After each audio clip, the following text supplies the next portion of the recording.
Meditations on First Philosophy. Letter of Dedication. To the very sage and illustrious, the Dean and Doctors of the Sacred Faculty of Theology of Paris. Gentlemen, the motive which impels me to present this treatise to you is so reasonable, and, when you shall learn its design, I am confident that you also will consider that there is ground so valid for your taking it under your protection, that I can in no way better recommend it to you than by briefly stating the end which I propose to myself in it. I have always been of opinion that the two questions respecting God and the soul were the chief of those that ought to be determined by help of philosophy rather than of theology. For, although to us, the faithful, it be sufficient to hold as matters of faith that the human soul does not perish with the body, and that God exists, it yet assuredly seems impossible ever to persuade infidels of the reality of any religion, or almost even any moral virtue, unless, first of all, those two things be proved to them by natural reason. And since in this life there are frequently greater rewards held out to vice than to virtue, few would prefer the right to the useful, if they were restrained neither by the fear of God nor the expectation of another life. And although it is quite true that the existence of God is to be believed since it is taught in the sacred Scriptures, and that, on the other hand, the sacred Scriptures are to be believed because they come from God, for since faith is a gift of God, the same being who bestows grace to enable us to believe other things, can likewise impart of it to enable us to believe his own existence. Nevertheless, this cannot be submitted to infidels, who would consider that the reasoning proceeded in a circle. And indeed, I have observed that you, with all the other theologians, not only affirmed the sufficiency of natural reason for the proof of the existence of God, but also that it may be inferred from sacred Scripture that the knowledge of God is much clearer than of many created things, and that it is really so easy of acquisition as to leave those who do not possess it blameworthy. This is manifest from these words of the Book of Wisdom, chapter 8, where it is said, "Howbeit they are not to be excused, for if their understanding was so great that they could discern the world and the creatures, why did they not rather find out the Lord thereof?" And in Romans chapter 1, it is said that they are without excuse, and again, in the same place, by these words, "That which may be known of God is manifest in them."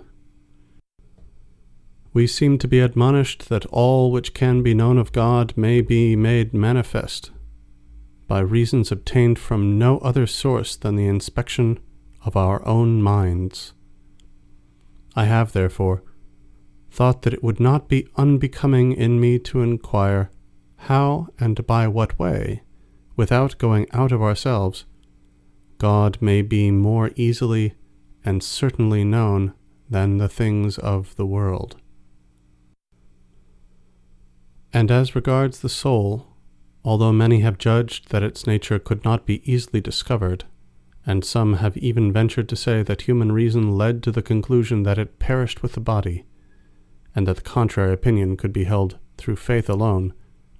nevertheless, since the Lateran Council held under Leo X in session 8 condemns these, and expressly enjoins Christian philosophers to refute their arguments and establish the truth according to their ability, I have ventured to attempt it in this work. Moreover, I am aware that most of the irreligious deny the existence of God and the distinctness of the human soul from the body, for no other reason than because these points, as they allege, have never as yet been demonstrated. Now, although I am by no means of their opinion, but on the contrary hold that almost all the proofs which have been adduced on these questions by great men possess, when rightly understood, the force of demonstrations, and that it is next to impossible to discover new, yet there is, I apprehend, no more useful service to be performed in philosophy than if someone were, once and for all, carefully to seek out the best of these reasons, and expound them so accurately and clearly that, for the future, it might be manifest to all that they are real demonstrations. And finally, since many persons were greatly desirous of this, who knew that I had cultivated a certain method of resolving all kinds of difficulty in the sciences, which is not indeed new, there being nothing older than truth, but of which they were aware I had made successful use in other instances, I judged it to be my duty to make trial of it also on the present matter. Now the sum of what I have been able to accomplish on the subject is contained in this treatise. Not that I here essayed to collect all the diverse reasons which might be adduced as proofs on this subject, for this does not seem to be necessary, unless on matters where no one proof of adequate certainty is to be had, but I treated the first and chief alone in such a manner that I should venture now to propose them as demonstrations of the highest certainty and evidence. And I will also add that they are such as to lead me to think that there is no way open to the mind of man by which proofs superior to them can ever be discovered. For the importance of the subject and the glory of God, to which all this relates, constrain me to speak here somewhat more freely of myself than I have been accustomed to do. Nevertheless, whatever certitude and evidence I may find in these demonstrations, I cannot therefore persuade myself that they are level to the comprehension of all. But just as in geometry there are many of the demonstrations of Archimedes, Apollonius, Pappus, and others, which, though received by all as evident, even and certain, because indeed they manifestly contain nothing which, considered by itself, it is not very easy to understand, and no consequence that are inaccurately related to their antecedents, are, nevertheless, understood by a very limited number, because they are somewhat long, and demand the whole attention of the reader. So, in the same way, although I consider the demonstrations of which I here make use to be equal or even superior to the geometrical in certitude and evidence, I am afraid, nevertheless, that they will not be adequately understood by many, as well because they are also somewhat long and involved, as chiefly because they require the mind to be entirely free from prejudice, and able with ease to detach itself from the commerce of the senses. And, to speak the truth, the ability for metaphysical studies is less general than for those of geometry. And besides, there is still this difference that, as in geometry, all are persuaded that nothing is usually advanced of which there is not a certain demonstration. Those but partially versed in it err more frequently in assenting to what is false from a desire of seeming to understand it, than in denying what is true. In philosophy, on the other hand, where it is believed that all is doubtful, few sincerely give themselves to the search after truth, and by far the greater number seek the reputation of bold thinkers by audaciously impugning such truths as are of the greatest moment. Hence it is that, whatever force my reasonings may possess, yet, because they belong to philosophy, I do not expect they will have much effect on the minds of men, unless you extend to them your patronage and approval. But since your faculty is held in so great esteem by all, and since the name of Sorbonne is of such authority that, not only in matters of faith, but even also in what regards human philosophy, has the judgment of no other society, after the sacred councils, received so great deference, it being the universal conviction that it is impossible elsewhere to find greater perspicacity and solidity, or greater wisdom and integrity in giving judgment. I doubt not, if you but condescend to pay so much regard to this treatise as to be willing, in the first place, to correct it, for, mindful not only of my humanity, but chiefly also of my ignorance, I do not affirm that it is free from errors. In the second place, to supply what is wanting in it, to perfect what is incomplete, and to give more ample illustration where it is demanded, or at least to indicate these defects to myself that I may endeavor to remedy them. And, finally, when the reasonings contained in it, by which the existence of God and the distinction of the human soul from the body are established, shall have been brought to such degree of perspicuity as to be esteemed exact demonstrations, of which I am assured they admit, if you condescend to accord them the authority of your approbation and render a public testimony of their truth and certainty, I doubt not, I say, but that henceforth all the errors which have ever been entertained on these questions will very soon be effaced from the minds of men. For truth itself will readily lead the remainder of the ingenious and the learned to subscribe to your judgment, and your authority will cause the atheists, who are in general scholiasts rather than ingenious or learned, to lay aside the spirit of contradiction, and lead them perhaps to do battle in their own persons for reasonings which they find considered demonstrations by all men of genius, lest they should seem not to understand them. And finally, the rest of mankind will readily trust to so many testimonies, and there will no longer be anyone who will venture to doubt either the existence of God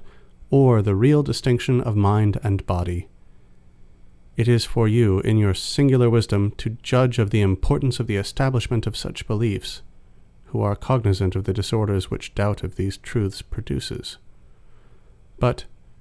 it would not here become me to commend at greater length the cause of God and of religion to you, who have always proved the strongest support of the Catholic Church.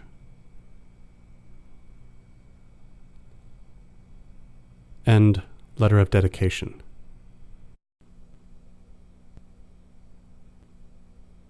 Preface to the reader. I have already slightly touched upon the questions respecting the existence of God and the nature of the human soul in the Discourse on the Method of Rightly Conducting the Reason and Seeking Truth in the Sciences, published in French in the year 1637.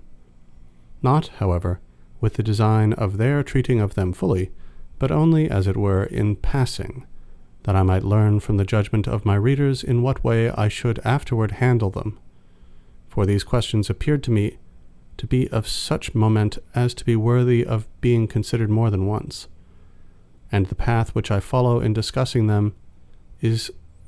so little trodden and so remote from the ordinary route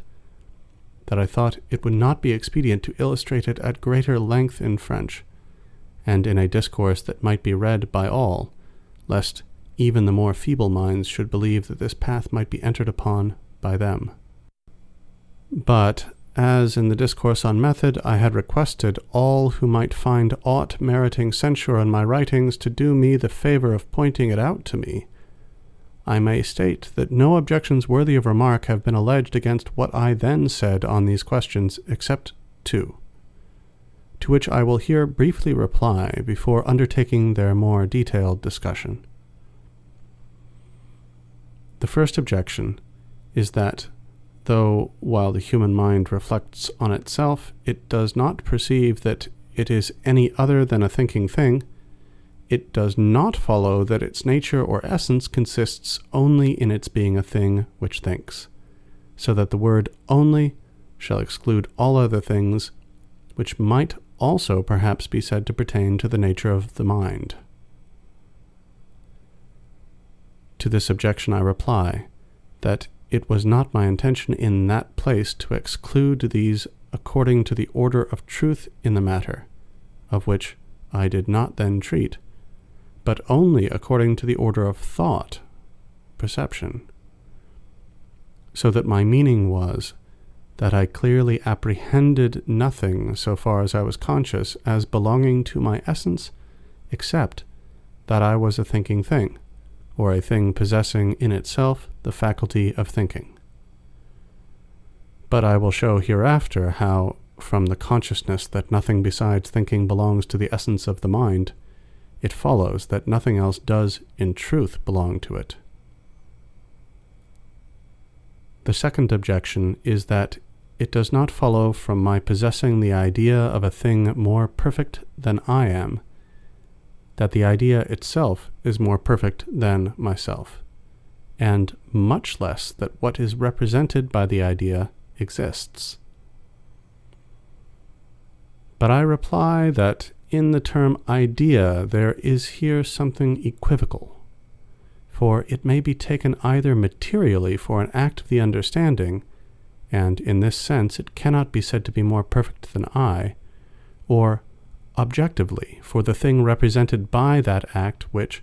although it be not supposed to exist out of my understanding, may, nevertheless, be more perfect than myself by reason of its essence. But in the sequel of this treatise I will show more amply how, from my possessing the idea of a thing more perfect than myself, it follows that this thing really exists. Besides these two objections, I have seen indeed 2 treatises of sufficient length relating to the present matter. In these, however, my conclusions, much more than my premises, were impugned,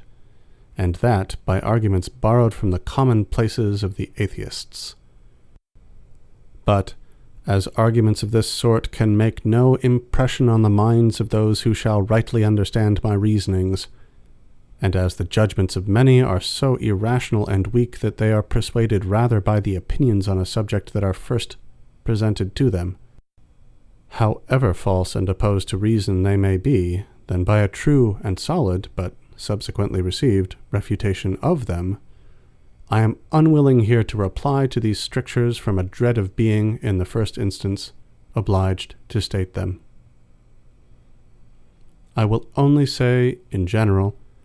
that all which the atheists commonly allege in favor of the non-existence of God arises continually from one or the other of these 2 things, namely,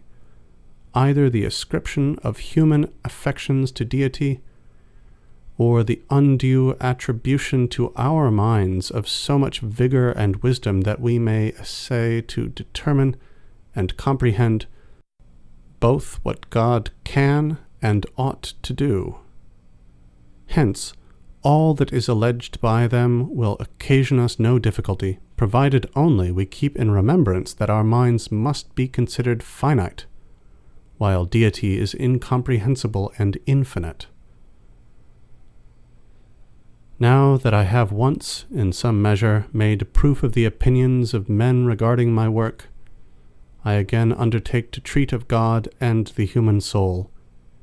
and at the same time to discuss the principles of the entire first philosophy, without, however, expecting any commendation from the crowd for my endeavors, or a wide circle of readers. On the contrary, I would advise none to read this work unless such as are able and willing to meditate with me in earnest, to detach their minds from commerce with the senses, and likewise to deliver themselves from all prejudice. And individuals of this character are, I well know, remarkably rare. But with regard to those who, without caring to comprehend the order and connection of the reasonings, shall study only detached clauses for the purpose of small but noisy criticism, as is the custom with many, I may say that such persons will not profit greatly by the reading of this treatise. And although perhaps they may find opportunity for cavilling in several places, they will yet hardly start any pressing objections, or such as shall be deserving of reply. But since, indeed, I do not promise to satisfy others on all these subjects at first sight, nor arrogate so much to myself as to believe that I might have been able to foresee all that may be the source of difficulty to each one, I shall expound, first of all, in the Meditations, those considerations by which I feel persuaded that I have arrived at a certain and evident knowledge of truth, in order that I may ascertain whether the reasonings which have prevailed with myself will also be effectual in convincing others. I will then reply to the objections of some men, illustrious for their genius and learning, to whom these meditations were sent for criticism before they were committed to the press, for these objections are so numerous and varied that I venture to anticipate that nothing, at least nothing of any moment, will readily occur to any mind which has not been touched upon in them. Hence it is that I earnestly entreat my readers not to come to any judgment on the questions raised in the meditations until they have taken care to read the whole of the objections, with the relative replies.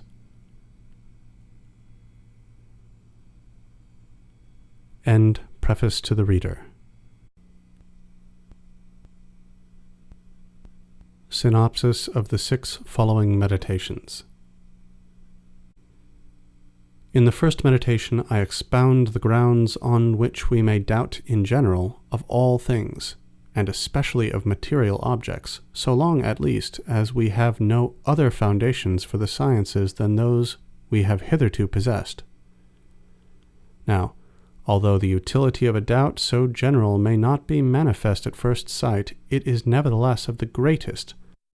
since it delivers us from all prejudice, and affords the easiest pathway by which the mind may withdraw itself from the senses, and finally makes it impossible for us to doubt wherever we afterward discover truth. In the second, the mind which, in the exercise of the freedom peculiar to itself, supposes that no object is, of the existence of which it has even the slightest doubt, finds that, meanwhile, it must itself exist.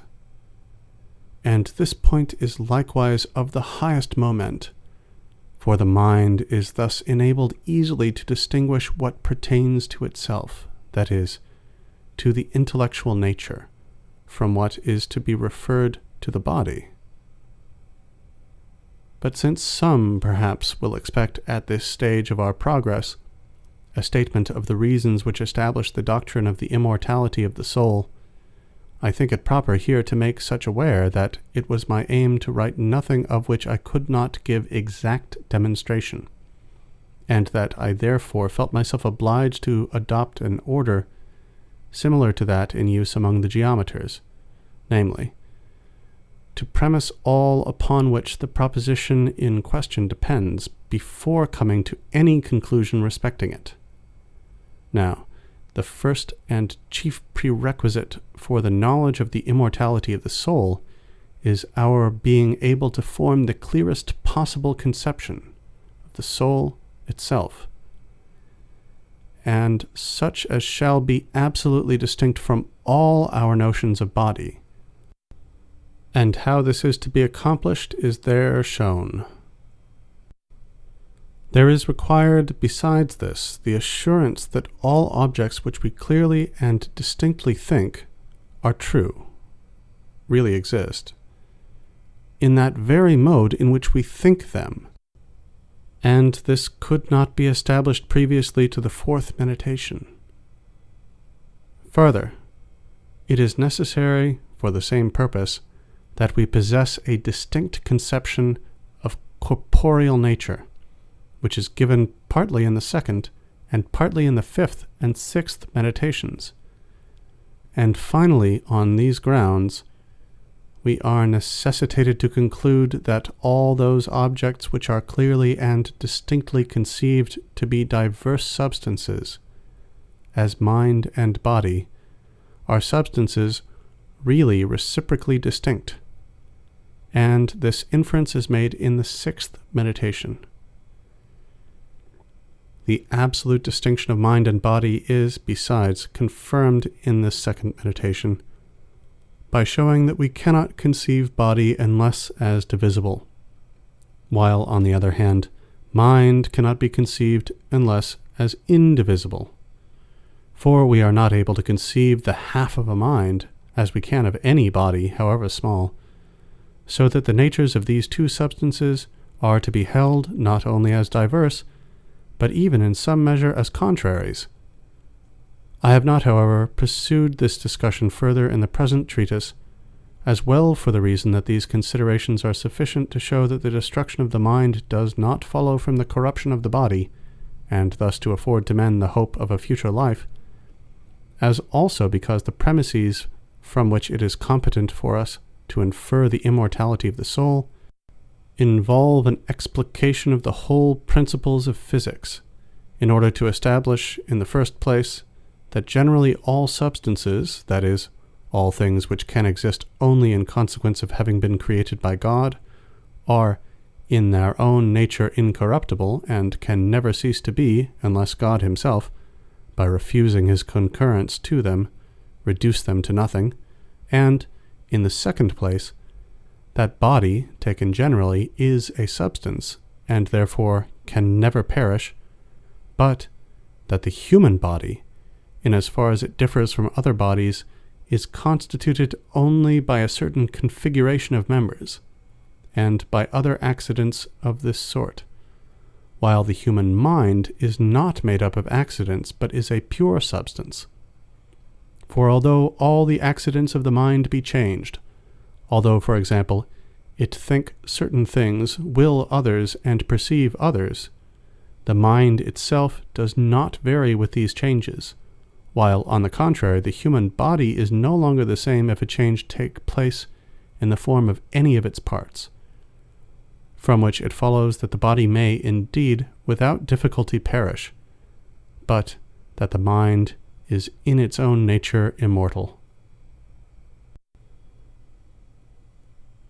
In the third meditation, I have unfolded at sufficient length, as appears to me, my chief argument for the existence of God. But yet, since I was there desirous to avoid the use of comparisons taken from material objects, that I might withdraw, as far as possible, the minds of my readers from the senses, numerous obscurities perhaps remain, which, however, will, I trust, be afterward entirely removed in the replies to the objections. Thus, among other things, it may be difficult to understand how the idea of a being absolutely perfect, which is found in our minds, possesses so much objective reality, that is, participates by representation in so many degrees of being and perfection, that it must be held to arise from a cause absolutely perfect. This is illustrated in the replies by the comparison of a highly perfect machine, the idea of which exists in the mind of some workman. For as the objective, that is, representative, perfection of this idea must have some cause, namely, either the science of the workman, or of some other person from whom he has received the idea, in the same way the idea of God, which is found in us, demands God himself for its cause. In the fourth, it is shown that all which we clearly and distinctly perceive, apprehend, is true, and at the same time is explained wherein consists the nature of error, points that require to be known as well for confirming the preceding truths as for the better understanding of those that are to follow. But meanwhile, it must be observed that I do not at all there treat of sin, that is, of error committed in the pursuit of good and evil, but of that sort alone which arises in the determination of the true and the false. Nor do I refer to the matters of faith or to the conduct of life, but only to what regards speculative truths, and such as are known by means of the natural light alone. In the fifth, besides the illustration of corporeal nature, taken generically, a new demonstration is given of the existence of God, not free perhaps any more than the former from certain difficulties, but of these the solution will be found in the replies to the objections. I further show in what sense it is true that the certitude of geometrical demonstrations themselves is dependent on the knowledge of God. Finally, in the sixth, the act of the understanding is distinguished from that of the imagination. The marks of this distinction are described. The human mind is shown to be really distinct from the body, and nevertheless to be so closely conjoined therewith as together to form, as it were, a unity. the whole of the errors which arise from the senses are brought under review,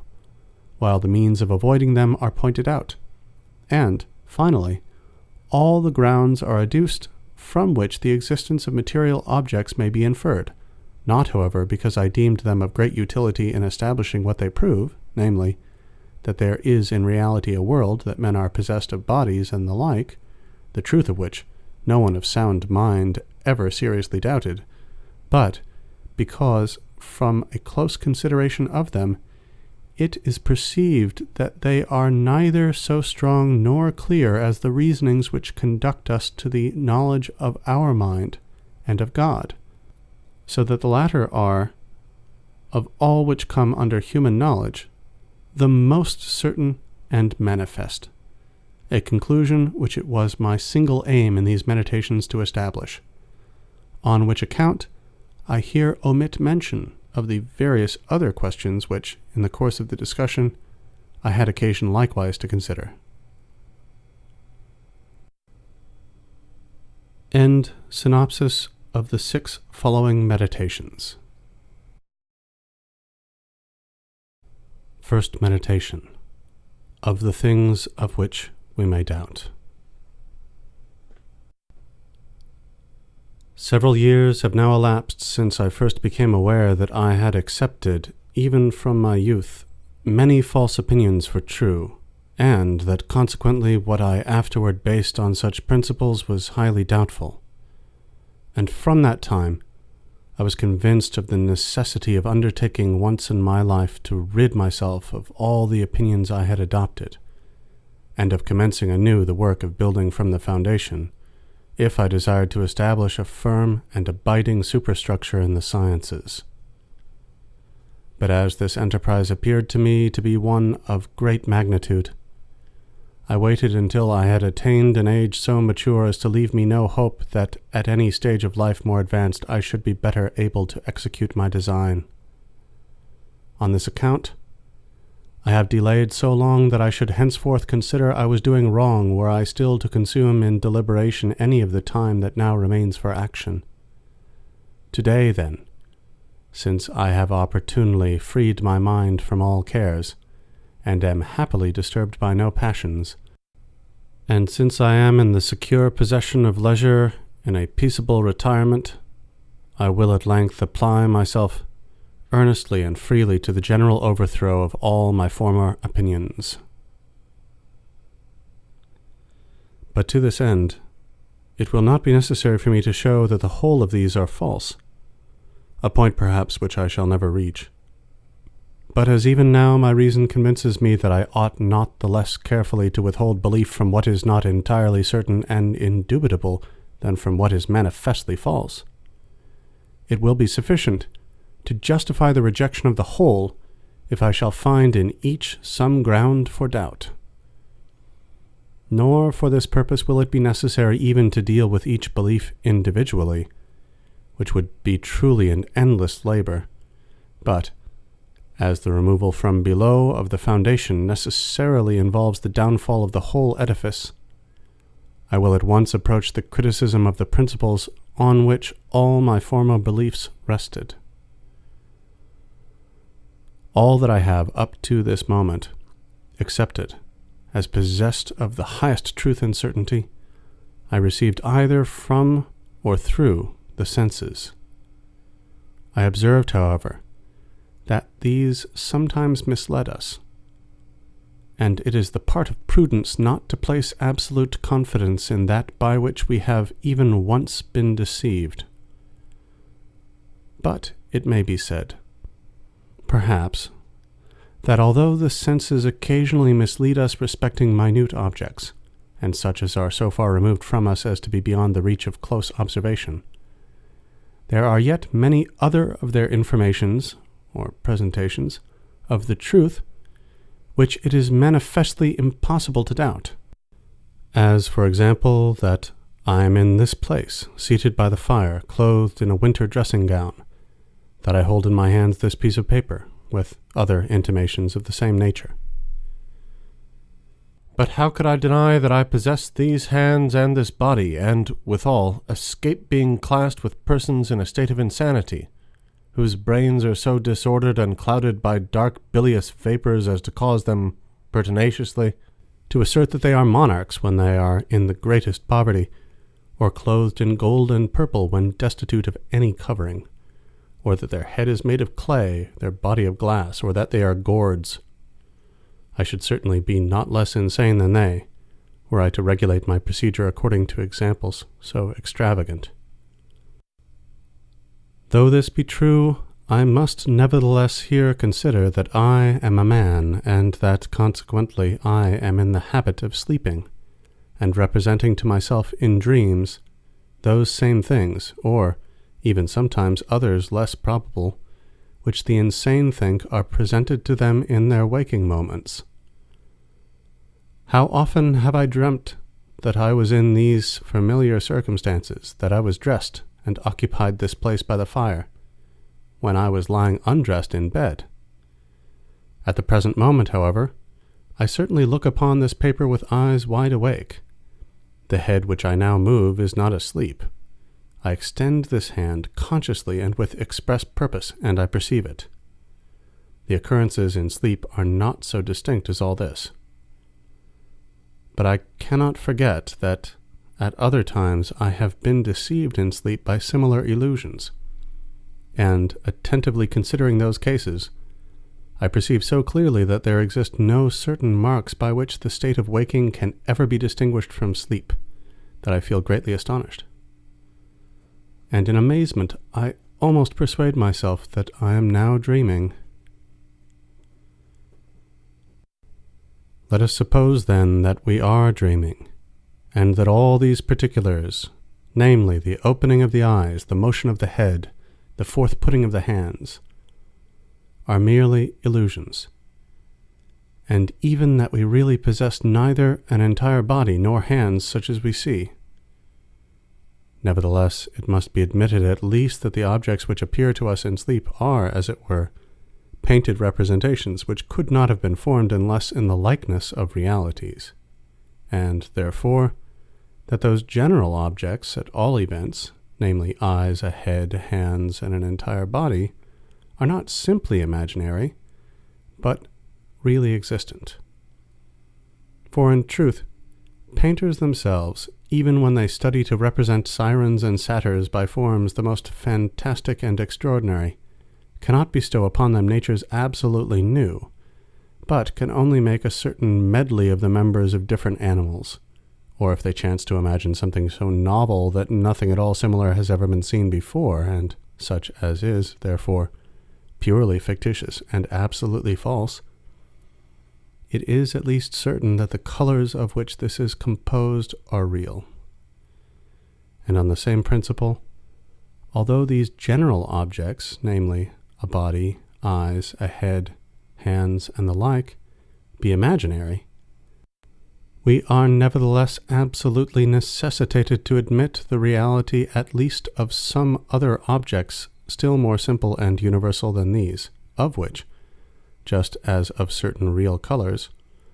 all those images of things, whether true and real or false and fantastic, that are found in our consciousness, are formed. To this class of objects seem to belong corporeal nature in general and its extension, the figure of extended things, their quantity or magnitude, and their number, as also the place in and the time during which they exist, and other things of the same sort. We will not, therefore, perhaps reason illegitimately if we conclude from this that physics, astronomy, medicine, and all the other sciences that have for their end the consideration of composite objects are indeed of a doubtful character, but that arithmetic, geometry, and the other sciences of the same class, which regard merely the simplest and most general objects and scarcely inquire whether or not these are really existent, contains somewhat that is certain and indubitable. For whether I am awake or dreaming, it remains true that 2 and 3 make 5, and that a square has but 4 sides.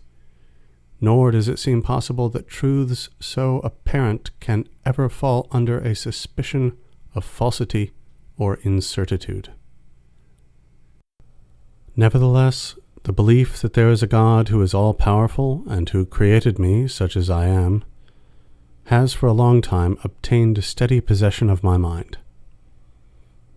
How then do I know that he has not arranged that there should be neither earth nor sky nor any extended thing, nor figure, nor magnitude, nor place, providing at the same time, however, for the rise in me of the perceptions of all these objects, and the persuasion that these do not exist otherwise than as I perceive them? And further,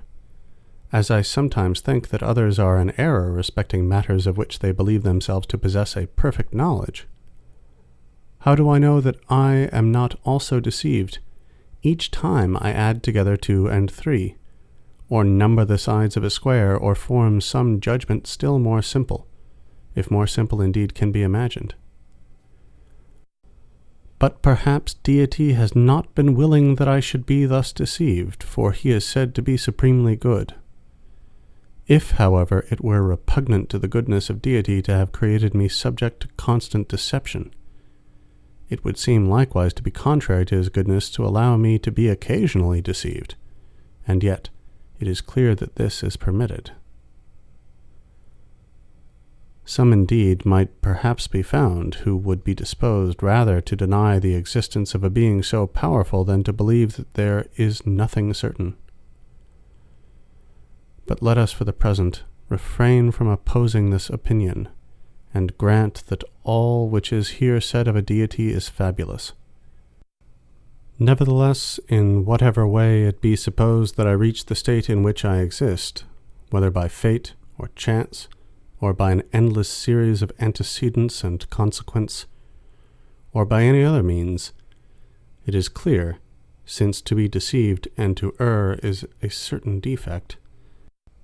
that the probability of my being so imperfect as to be the constant victim of deception will be increased exactly in proportion as the power possessed by the cause to which they assign my origin is lessened. To these reasonings I have assuredly nothing to reply, but am constrained at last to avow that there is nothing of all that I formerly believed to be true of which it is impossible to doubt, and that, not through thoughtlessness or levity, but from cogent and maturely considered reasons, so that henceforth, if I desire to discover anything certain, I ought not the less carefully to refrain from assenting to those same opinions than to what might be shown to be manifestly false. But it is not sufficient to have made these observations. Care must be taken likewise to keep them in remembrance, for those old and customary opinions perpetually recur, long and familiar usage, giving them the right of occupying my mind, even almost against my will, and subduing my belief. Nor will I lose the habit of deferring to them and confiding in them so long as I shall consider them to be what in truth they are, namely, opinions to some extent doubtful, as I have already shown, but still highly probable, and such as it is much more reasonable to believe than deny. It is for this reason I am persuaded that I shall not be doing wrong if, taking an opposite judgment of deliberate design, I become my own deceiver, by supposing, for a time, that all those opinions are entirely false and imaginary, until at length, having thus balanced my old by my new prejudices, my judgment shall no longer be turned aside by perverted usage from the path that may conduct to the perception of truth. For I am assured that, meanwhile, there will arise neither peril nor error from this course, and that I cannot, for the present, yield too much to distrust, since the end I now seek is not action, but knowledge. I will suppose, then, not that deity, who is sovereignly good and the fountain of truth, but that some malignant demon, who is at once exceedingly potent and deceitful, has employed all his artifice to deceive me. I will suppose that the sky, the air, the earth, colors, figures, sounds, and all external things are nothing better than the illusions of dreams, by means of which this being has laid snares for my credulity. I will consider myself as without hands, eyes, flesh, blood, or any of the senses, and as falsely believing that I am possessed of these. I will continue resolutely fixed in this belief, and if indeed by this means it be not in my power to arrive at the knowledge of truth, I shall at least do what is in my power, namely, suspend my judgment, and guard with settled purpose against giving my assent to what is false, and being imposed upon by this deceiver, whatever be his power and artifice. But this undertaking is arduous, and a certain indolence insensibly leads me back to my ordinary course of life. And just as the captive who, perchance, was enjoying in his dreams an imaginary liberty, when he begins to suspect that it is but a vision, dreads awakening, and conspires with the agreeable illusions that the deception may be prolonged, so I, of my own accord, fall back into the train of my former beliefs, and fear to arouse myself from my slumber, lest the time of laborious wakefulness that would succeed this quiet rest, in place of bringing any light of day, should prove inadequate to dispel the darkness that will arise from the difficulties that have now been raised.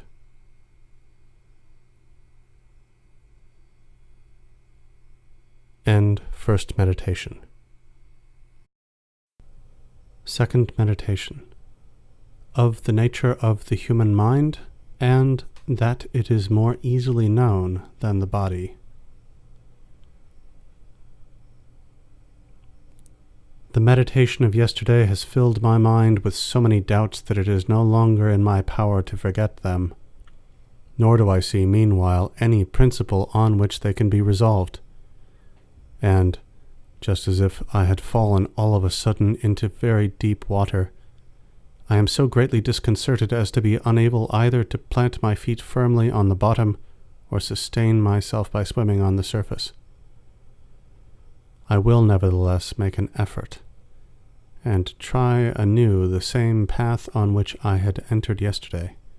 that is, proceed by casting aside all that admits of the slightest doubt, not less than if I had discovered it to be absolutely false. And I will continue always in this track until I shall find something that is certain, or at least, if I can do nothing more, until I shall know with certainty that there is nothing certain. Archimedes, that he might transport the entire globe from the place it occupied to another, demanded only a point that was firm and immovable. So also, I shall be entitled to entertain the highest expectations, if I am fortunate enough to discover only one thing that is certain and indubitable. I suppose, accordingly, that all the things which I see are false, fictitious. I believe that none of those objects which my fallacious memory represents ever existed. I suppose that I possess no senses. I believe that body, figure, extension, motion, and place are merely fictions of my mind. What is there, then, that can be esteemed true? Perhaps this only, that there is absolutely nothing certain. But how do I know that there is not something different altogether from the objects I have now enumerated, of which it is impossible to entertain the slightest doubt? Is there not a God, or some being, by whatever name I may designate him, who causes these thoughts to arise in my mind? But why suppose such a being, for it may be I myself am capable of producing them? Am I, then, at least not something? But I before denied that I possessed senses or a body. I hesitate, however, for what follows from that? Am I so dependent on the body and the senses that without these I cannot exist? But I had the persuasion that there was absolutely nothing in the world, that there was no sky and no earth, neither minds nor bodies. Was I not, therefore, at the same time persuaded that I did not exist? Far from it. I assuredly existed, since I was persuaded. But there is I know not what being who is possessed at once of the highest power and the deepest cunning, who is constantly employing all his ingenuity in deceiving me. Doubtless, then, I exist, since I am deceived, and let him deceive me as he may, he can never bring it about that I am nothing, so long as I shall be conscious that I am something. So that it must, in fine, be maintained, all things being maturely and carefully considered, that this proposition, I am, I exist, is necessarily true each time it is expressed by me, or conceived in my mind. But I do not yet know with sufficient clearness what I am, though assured that I am, and hence, in the next place, I must take care lest perchance I inconsiderately substitute some other object in room of what is properly myself, and thus wander from truth, even in that knowledge, cognition, which I hold to be, of all others, the most certain and evident. For this reason, I will now consider anew what I formerly believed myself to be before I entered on the present train of thought, and of my previous opinion I will retrench all that can in the least be invalidated by the grounds of doubt I have adduced, in order that there may at length remain nothing but what is certain and indubitable. What then did I formerly think I was? Undoubtedly, I judged that I was a man. But what is a man? Shall I say a rational animal? Assuredly not. For it would be necessary forthwith to inquire into what is meant by animal and what by rational, and thus, from a single question, I should insensibly glide into others, and these more difficult than the first. Nor do I now possess enough of leisure to warrant me in wasting my time amid subtleties of this sort. I prefer here to attend to the thoughts that sprung up of themselves in my mind, and were inspired by my own nature alone when I applied myself to the consideration of what I was. In the first place, then, I thought that I possessed a countenance, hands, arms, and all the fabric of members that appears in a corpse, and which I called by the name of body. It further occurred to me that I was nourished, that I walked, perceived, and thought, and all those actions I referred to the soul. But what the soul itself was, I either did not stay to consider, or, if I did, I imagined that it was something extremely rare and subtle, like wind, or flame, or ether, spread through my grosser parts. As regarded the body, I did not even doubt of its nature, but thought I distinctly knew it, and if I had wished to describe it according to the notions I then entertained, I should have explained myself in this manner. By body I understand all that can be terminated by a certain figure, that can be comprised in a certain place, and so fill a certain space as therefrom to exclude every other body. That can be perceived either by touch, sight, hearing, taste, or smell. That can be moved in different ways, not indeed of itself, but by something foreign to it, by which it is touched, and from which it receives the impression. For the power of self-motion, as likewise that of perceiving and thinking, I held as by no means pertaining to the nature of body. On the contrary, I was somewhat astonished to find such faculties existing in some bodies. But as to myself, what can I now say that I am, since I suppose there exists an extremely powerful and, if I may so speak, malignant being,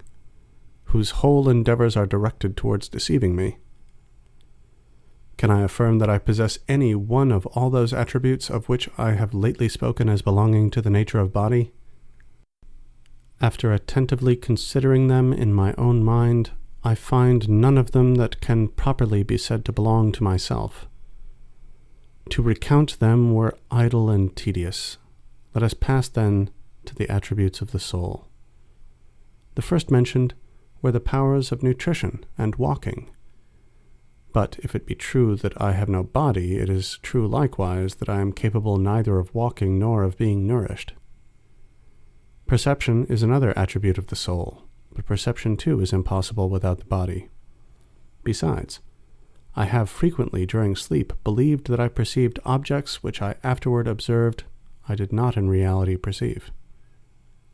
Thinking is another attribute of the soul, and here I discover what properly belongs to myself. This alone is inseparable from me. I am, I exist. This is certain. But how often? As often as I think. For perhaps it would even happen, if I should wholly cease to think, that I should at the same time altogether cease to be. I now admit nothing that is not necessarily true. I am therefore, precisely speaking, only a thinking thing, that is, a mind. Mens sive animus, understanding or reason, terms whose signification was before unknown to me. I am, however, a real thing, and really existent. But what thing? The answer was, a thinking thing. The question now arises, am I aught besides? I will stimulate my imagination with a view to discover whether I am not still something more than a thinking being. Now, it is plain I am not the assemblage of members called the human body. I am not a thin and penetrating air diffused through all these members, or wind, or flame, or vapor, or breath, or any of the things I can imagine.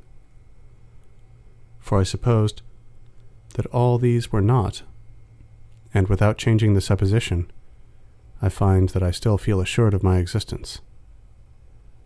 But it is true, perhaps, that those very things which I suppose to be non-existent, because they are unknown to me, are not in truth different from myself whom I know. This is a point I cannot determine, and do not now enter into any dispute regarding it. I can only judge of things that are known to me. I am conscious that I exist. And I, who know that I exist, inquire into what I am. It is, however, perfectly certain that the knowledge of my existence, thus precisely taken, is not dependent on things, the existence of which is as yet unknown to me, and consequently, it is not dependent on any of the things I can feign in imagination. Moreover, the phrase itself, I frame and image, a fingo, reminds me of my error. For I should in truth frame one if I were to imagine myself to be anything, since to imagine is nothing more than to contemplate the figure or image of a corporeal thing. But I already know that I exist, and that it is possible at the same time that all those images, and in general, all that relates to the nature of body, are merely dreams or chimeras. From this, I discover that it is not more reasonable to say, I will excite my imagination that I may know more distinctly what I am, than to express myself as follows. I am now awake, and perceive something real. But because my perception is not sufficiently clear, I will of express purpose go to sleep, that my dreams may represent to me the object of my perception with more truth and clearness. And therefore, I know that nothing of all that I can embrace in imagination belongs to the knowledge which I have of myself, and that there is need to recall with the utmost care the mind from this mode of thinking, that it may be able to know its own nature with perfect distinctness. But what then am I? A thinking thing, it has been said. But what is a thinking thing? It is a thing that doubts, understands, conceives, affirms, denies, wills, refuses, that imagines also, and perceives. Assuredly, it is not little if all these properties belong to my nature. But why should they not belong to it? Am I not that very being who now doubts of almost everything, who for all that understands and conceives certain things, who affirms one alone as true and denies the others, who desires to know more of them, and does not wish to be deceived, who imagines many things, sometimes even despite his will, and is likewise percipient of many, as if through the medium of the senses? Is there nothing of all this as true as that I am? Even although I should be always dreaming, and although he who gave me being employed all his ingenuity to deceive me? Is there also any one of these attributes that can be properly distinguished from my thought, or that can be said to be separate from myself? For it is of itself so evident that it is I who doubt, I who understand, and I who desire, that it is here unnecessary to add anything by way of rendering it more clear. And I am as certainly the same being who imagines, for although it may be, as before supposed, that nothing I imagine is true, still the power of imagination does not cease really to exist in me and to form part of my thought. In fine, I am the same being who perceives, that is, who apprehends certain objects as by the organs of sense, since, in truth, I see light, hear a noise, and feel heat. But it will be said that these presentations are false, and that I am dreaming. Let it be so. At all events, it is certain that I seem to see light, hear a noise, and feel heat. This cannot be false, and this is what in me is properly called perceiving, sentire, which is nothing else than thinking. From this I begin to know what I am, with somewhat greater clearness and distinctness than heretofore. But nevertheless it still seems to me, and I cannot help believing,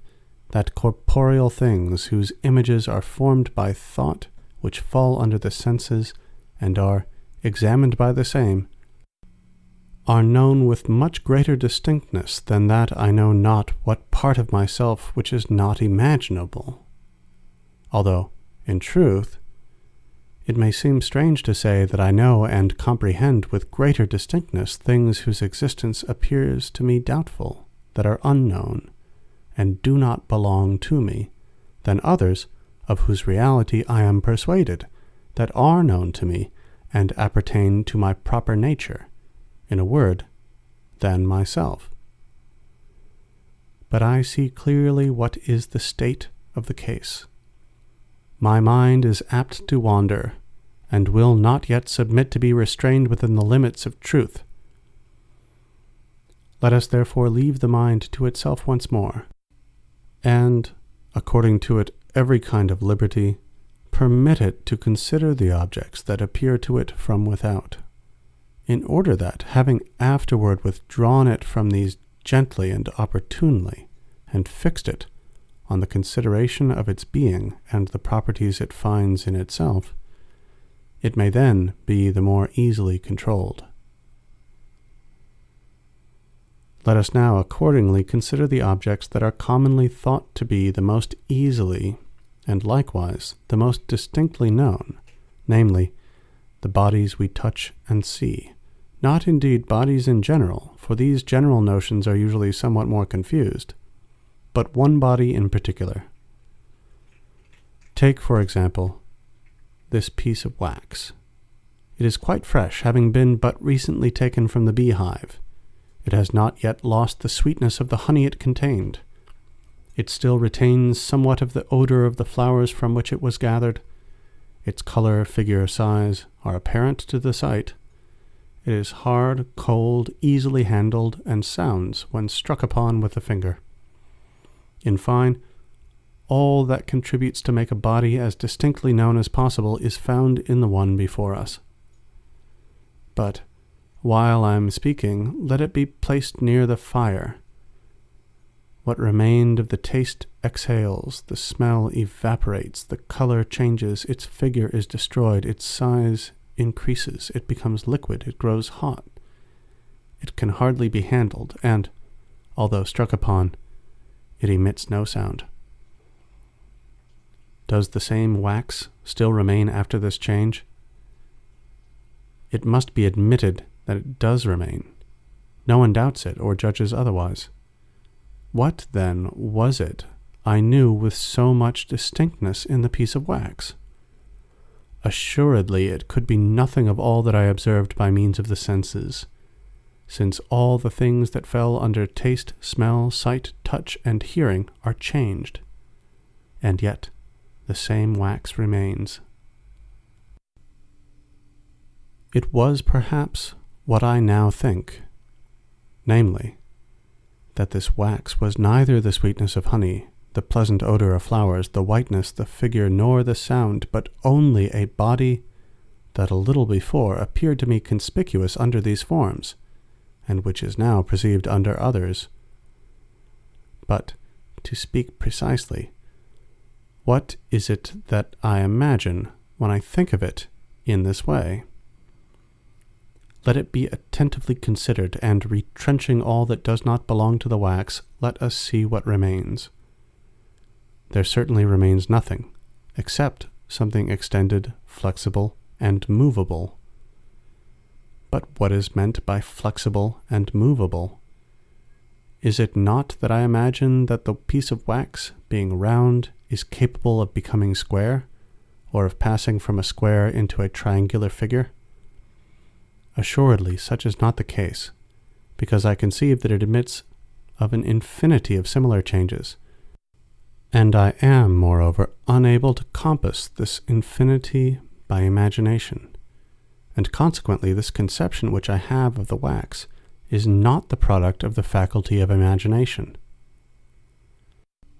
But what now is this extension? Is it not also unknown? For it becomes greater when the wax is melted, greater when it is boiled, and greater still when the heat increases. And I should not conceive clearly and according to truth the wax as it is, if I did not suppose that the piece we are considering admitted even of a wider variety of extension than I ever imagined. I must, therefore, admit that I cannot even comprehend by imagination what the piece of wax is, and that it is the mind alone which perceives it. I speak of one piece in particular, for as to wax in general, this is still more evident. But what is the piece of wax that can be perceived only by the understanding or mind? It is certainly the same which I see, touch, imagine, and, in fine, it is the same which, from the beginning, I believed it to be. But, and this is of moment to observe, the perception of it is neither an act of sight, of touch, nor of imagination, and never was either of these, though it might formerly seem so, but is simply an intuition, inspectio, of the mind, which may be imperfect and confused as it formerly was, or very clear and distinct as it is at present, according as the attention is more or less directed to the elements which it contains and of which it is composed. But meanwhile, I feel greatly astonished when I observe the weakness of my mind and its proneness to error. For although, without at all giving expression to what I think, I consider all this in my own mind, words yet occasionally impede my progress, and I am almost led into error by the terms of ordinary language. We say, for example, that we see the same wax when it is before us, and not that we judge it to be the same from its retaining the same color and figure, whence I should forthwith be disposed to conclude that the wax is known by the act of sight, and not by the intuition of the mind alone, were it not for the analogous instance of human beings passing on in the street below, as observed from a window. In this case, I do not fail to say that I see the men themselves, just as I say that I see the wax. And yet, what do I see from the window beyond hats and cloaks that might cover artificial machines whose motions might be determined by springs? But I judge that there are human beings from these appearances, and thus I comprehend, by the faculty of judgment alone, which is in the mind, what I believed I saw with my eyes. The man who makes it his aim to rise to knowledge superior to the common ought to be ashamed to seek occasions of doubting from the vulgar forms of speech. Instead, therefore, of doing this, I shall proceed with the matter in hand, and inquire whether I had a clearer and more perfect perception of the piece of wax when I first saw it, and when I thought I knew it by means of the external sense itself, or, at all events,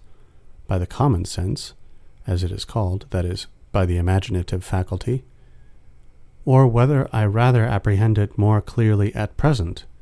after having examined with greater care both what it is and in what way it can be known. It would certainly be ridiculous to entertain any doubt on this point. For what in that first perception was there distinct? What did I perceive which any animal might not have perceived? But when I distinguish the wax from its exterior forms, and when, as if I had stripped it of its vestments, I consider it quite naked, it is certain, although some error may still be found in my judgment, that I cannot, nevertheless, thus apprehend it without possessing a human mind. But finally, what shall I say of the mind itself, that is, of myself? For as yet I do not admit that I am anything but mind. What then, I who seem to possess so distinct an apprehension of the piece of wax, do I not know myself, both with greater truth and certitude, and also much more distinctly and clearly? For if I judge that the wax exists because I see it, it assuredly follows much more evidently that I myself am or exist for the same reason. For it is possible that what I see may not in truth be wax, and that I do not even possess eyes with which to see anything. But it cannot be that when I see, or, which comes to the same thing, when I think I see, I myself who think am nothing. So likewise, if I judge that the wax exists because I touch it, it will still also follow that I am. And if I determine that my imagination, or any other cause, whatever it be, persuades me of the existence of the wax, I will still draw the same conclusion. And what is here remarked of the piece of wax is applicable to all the other things that are external to me. And further, if the notion or perception of wax appeared to me more precise and distinct, after that not only sight and touch, but many other causes besides rendered it manifest to my apprehension, with how much greater distinctness must I now know myself, since all the reasons that contribute to the knowledge of the nature of wax, or of any body whatever, manifest still better the nature of my mind. And there are besides so many other things in the mind itself that contribute to the illustration of its nature, that those dependent on the body, to which I have here referred, scarcely merit to be taken into account. But, in conclusion, I find I have insensibly reverted to the point I desired. For since it is now manifest to me that bodies themselves are not properly perceived by the senses nor by the faculty of imagination, but by the intellect alone, and since they are not perceived because they are seen and touched, but only because they are understood, or rightly comprehended by thought, I readily discover that there is nothing more easily or clearly apprehended than my own mind. But because it is difficult to rid oneself so promptly of an opinion to which one has been long accustomed, it will be desirable to tarry for some time at this stage, that, by long continued meditation, I may more deeply impress upon my memory this new knowledge. End second meditation. Third meditation.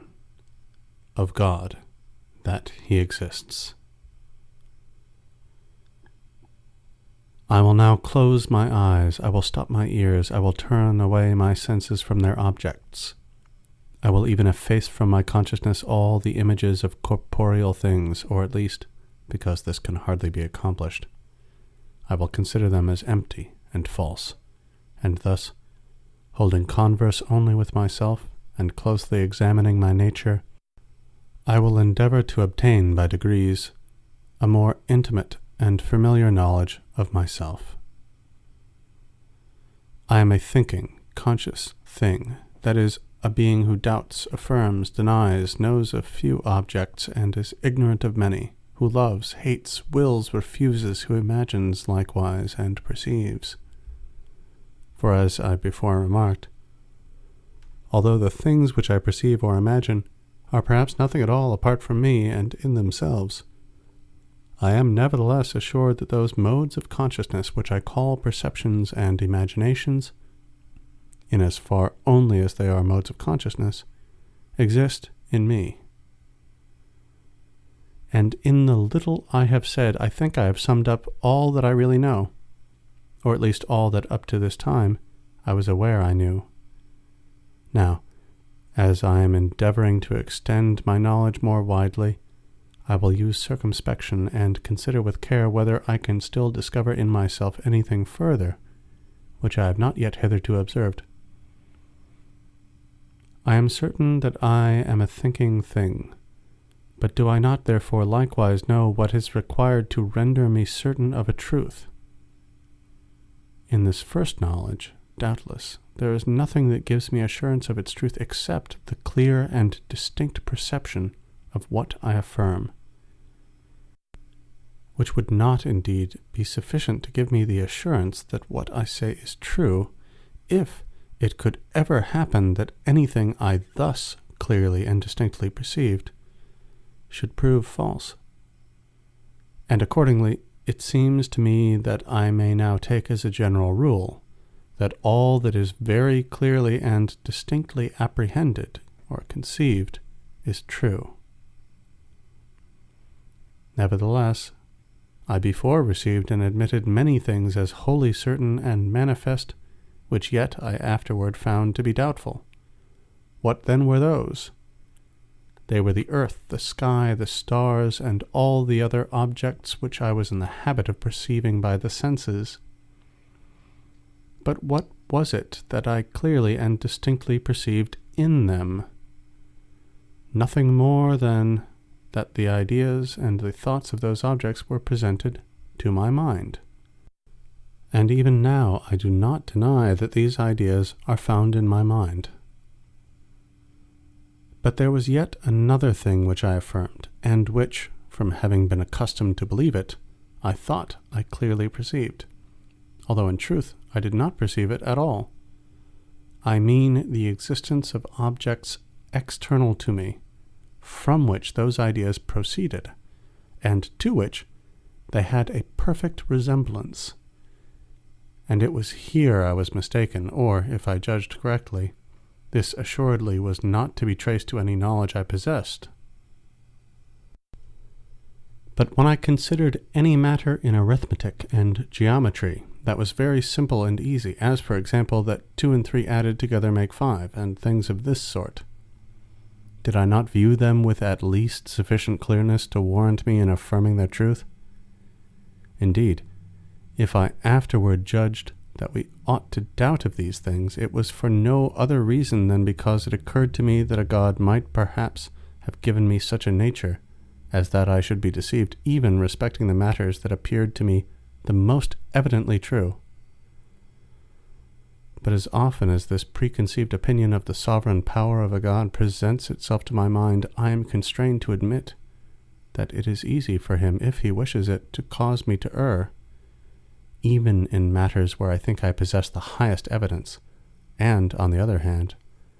as often as I direct my attention to things which I think I apprehend with great clearness, I am so persuaded of their truth that I naturally break out into expressions such as these. Deceive me who may, no one will yet ever be able to bring it about that I am not, so long as I shall be conscious that I am, or at any future time cause it to be true that I have never been, it being now true that I am, or make 2 and 3 more or less than 5, in supposing which, and other like absurdities, I discover a manifest contradiction. And in truth, as I have no ground for believing that deity is deceitful, and as indeed I have not even considered the reasons by which the existence of a deity of any kind is established, the ground of doubt that rests only on this supposition is very slight and, so to speak, metaphysical. But, that I may be able wholly to remove it, I must inquire whether there is a God, and soon as an opportunity of doing so shall present itself. And if I find that there is a God, I must examine likewise whether he can be a deceiver. For without the knowledge of these two truths, I do not see that I can ever be certain of anything, and that I may be enabled to examine this without interrupting the order of meditation I have proposed to myself, which is, to pass by degrees from the notions that I shall find first in my mind to those I shall afterward discover in it. It is necessary at this stage to divide all my thoughts into certain classes, and to consider in which of these classes truth and error are, strictly speaking, to be found. Of my thoughts, some are, as it were, images of things, and to these alone properly belongs the name idea, as when I think or represent to my mind a man, a chimera, the sky, an angel, or God.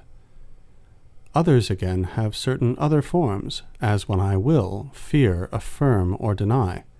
I always indeed apprehend something as the object of my thought, but I also embrace in thought something more than the representation of the object, and of this class of thoughts, some are called volitions or affections, and others judgments. Now, with respect to ideas, if these are considered only in themselves, and are not referred to any object beyond them, they cannot, properly speaking, be false. For whether I imagine a goat or chimera, it is not the less true that I imagine the one than the other. Nor need we fear that falsity may exist in the will or affections. For although I may desire objects that are wrong, and even that never existed, it is still true that I desire them. There thus only remain our judgments, in which we must take diligent heed that we be not deceived. But the chief and most ordinary error that arises in them consists in judging that the ideas which are in us are like or conformed to the things that are external to us. For assuredly, if we but considered the ideas themselves as certain modes of our thought, of our consciousness, without referring them to anything beyond, they would hardly afford any occasion of error. But among these ideas, some appear to me to be innate, others adventitious, and others to be made by myself, being factitious. For, as I have the power of conceiving what is called a thing, or a truth, or a thought, it seems to me that I hold this power from no other source than my own nature. But if I now hear a noise, if I see the sun, or if I feel heat, I have all along judged that these sensations proceeded from certain objects existing out of myself, and in fine, it appears to me that sirens, hippogriffs, and the like are inventions of my own mind. But I may even perhaps come to be of opinion that all my ideas are of the class which I call adventitious, or that they all are innate, or that they all are factitious. For I have not yet clearly discovered their true origin. What I have here principally to do is to consider, with reference to those that appear to come from certain objects without me, what grounds there are for thinking them like these objects. The first of these grounds is that it seems to me I am so taught by nature, and the second, that I am conscious that those ideas are not dependent on my will, and therefore not on myself, for they are frequently presented to me against my will, as at present, whether I will or not, I feel heat. And I am thus persuaded that this sensation or idea of heat is produced in me by something different from myself, namely, by the heat of the fire by which I sit. And it is very reasonable to suppose that this object impresses me with its own likeness rather than any other thing. But I must consider whether these reasons are sufficiently strong and convincing. When I speak of being taught by nature in this matter, I understand by the word nature only a certain spontaneous impetus that impels me to believe in a resemblance between ideas and their objects, and not a natural light that affords a knowledge of its truth. But these two things are widely different. For what the natural light shows to be true can be in no degree doubtful, as, for example, that I am because I doubt, and other truths of the like kind, inasmuch as I possess no other faculty whereby to distinguish truth from error, which can teach me the falsity of what the natural light declares to be true, and which is equally trustworthy. But with respect to seemingly natural impulses, I have observed, when the question related to the choice of right or wrong in action, that they frequently led me to take the worse part, nor do I see that I have any better ground for following them in what relates to truth and error. Then, with respect to the other reason, which is that because these ideas do not depend on my will, they must arise from objects existing without me, I do not find it more convincing than the former, for just as those natural impulses of which I have lately spoken are found in me, notwithstanding that they are not always in harmony with my will, so likewise it may be that I possess some power not sufficiently known to myself, capable of producing ideas without the aid of external objects. And indeed, it has always hitherto appeared to me that they are formed during sleep by some power of this nature, without the aid of aught external. And in fine, although I should grant that they proceeded from those objects, it is not a necessary consequence that they must be like them. On the contrary, I have observed in a number of instances that there was a great difference between the object and its idea. Thus, for example, I find in my mind two wholly diverse ideas of the sun. The one, by which it appears to me extremely small, draws its origin from the senses, and should be placed in the class of adventitious ideas. The other, by which it seems to be many times larger than the whole earth, is taken up on astronomical grounds, that is, elicited from certain notions born with me, or is framed by myself in some other manner. These two ideas cannot certainly both resemble the same sun, and reason teaches me that the one which seems to have immediately emanated from it is the most unlike. And these things sufficiently prove that hitherto it has not been from a certain and deliberate judgment, but only from a sort of blind impulse, that I believed existence of certain things different from myself, which, by the organs of sense, or by whatever other means it might be, conveyed their ideas or images into my mind, and impressed it with their likenesses. But there is still another way of inquiring whether, of the objects whose ideas are in my mind, there are any that exist out of me. If ideas are taken in so far only as they are certain modes of consciousness, I do not remark any difference or inequality among them, and all seem, in the same manner, to proceed from myself.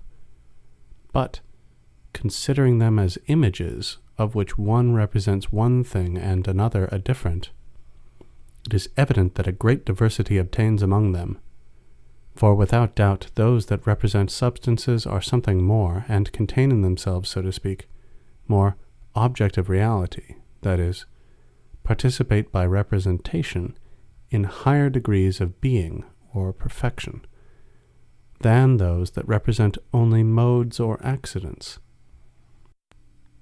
And again,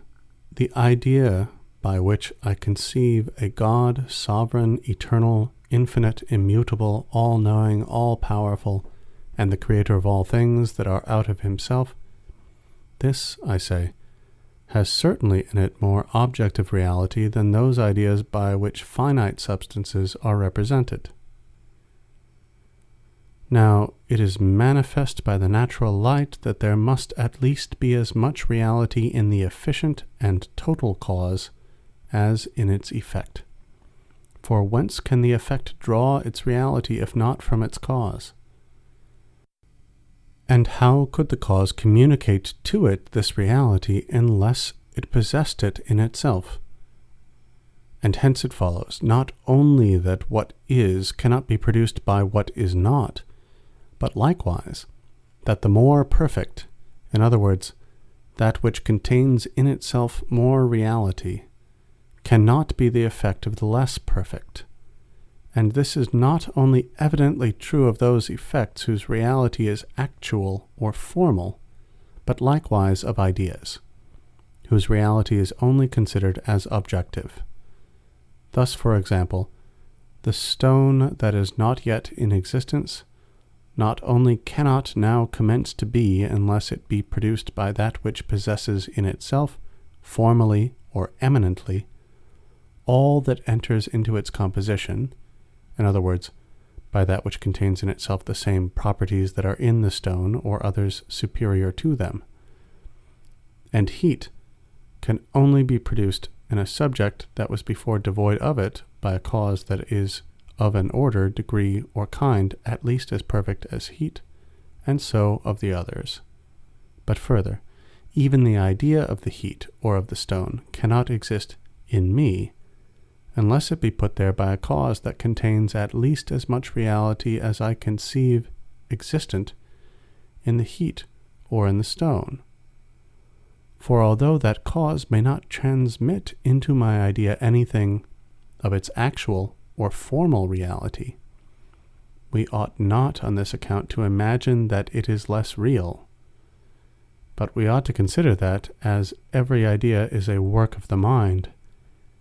its nature is such as of itself to demand no other formal reality than that which it borrows from our consciousness, of which it is but a mode, that is, a manner or way of thinking. But in order that an idea may contain this objective reality rather than that, it must doubtless derive it from some cause in which is found at least as much formal reality as the idea contains of objective. For if we suppose that there is found in an idea anything which was not in its cause, it must of course derive this from nothing. But however imperfect may be the mode of existence by which a thing is objectively, or by representation in the understanding by its idea, we certainly cannot, for all that, allege that this mode of existence is nothing, nor, consequently, that the idea owes its origin to nothing. Nor must it be imagined that, since the reality which considered in these ideas is only objective, the same reality need not be formally or actually in the causes of these ideas, but only objectively. For, just as the mode of existing objectively belongs to ideas by their peculiar nature, so likewise the mode of existing formally appertains to the causes of these ideas, at least to the first and principal, by their peculiar nature. And although an idea may give rise to another idea, this regress cannot, nevertheless, be infinite. We must in the end reach a first idea, the cause of which is, as it were, the archetype in which all the reality or perfection that is found objectively or by representation in these ideas is contained formally and in act. I am thus clearly taught by the natural light that ideas exist in me as pictures or images, which may, in truth, readily fall short of the perfection of the objects from which they are taken, but can never contain anything greater or more perfect. And in proportion to the time and care with which I examine all those matters, the conviction of their truth brightens and becomes distinct. But to sum up, what conclusion shall I draw from it all? It is this: if the objective reality or perfection of any one of my ideas be such as clearly to convince me that this same reality exists in me, neither formally nor eminently, and if, as follows from this, I myself cannot be the cause of it, it is a necessary consequence that I am not alone in the world, but that there is besides myself some other being who exists as the cause of that idea, while, on the contrary, if no such idea be found in my mind, I shall have no sufficient ground of assurance of the existence of any other being besides myself. For, after a most careful search, I have, up to this moment, been unable to discover any other ground. But among these my ideas, besides that which represents myself, respecting which there can be here no difficulty, there is one that represents a god, others that represent corporeal and inanimate things,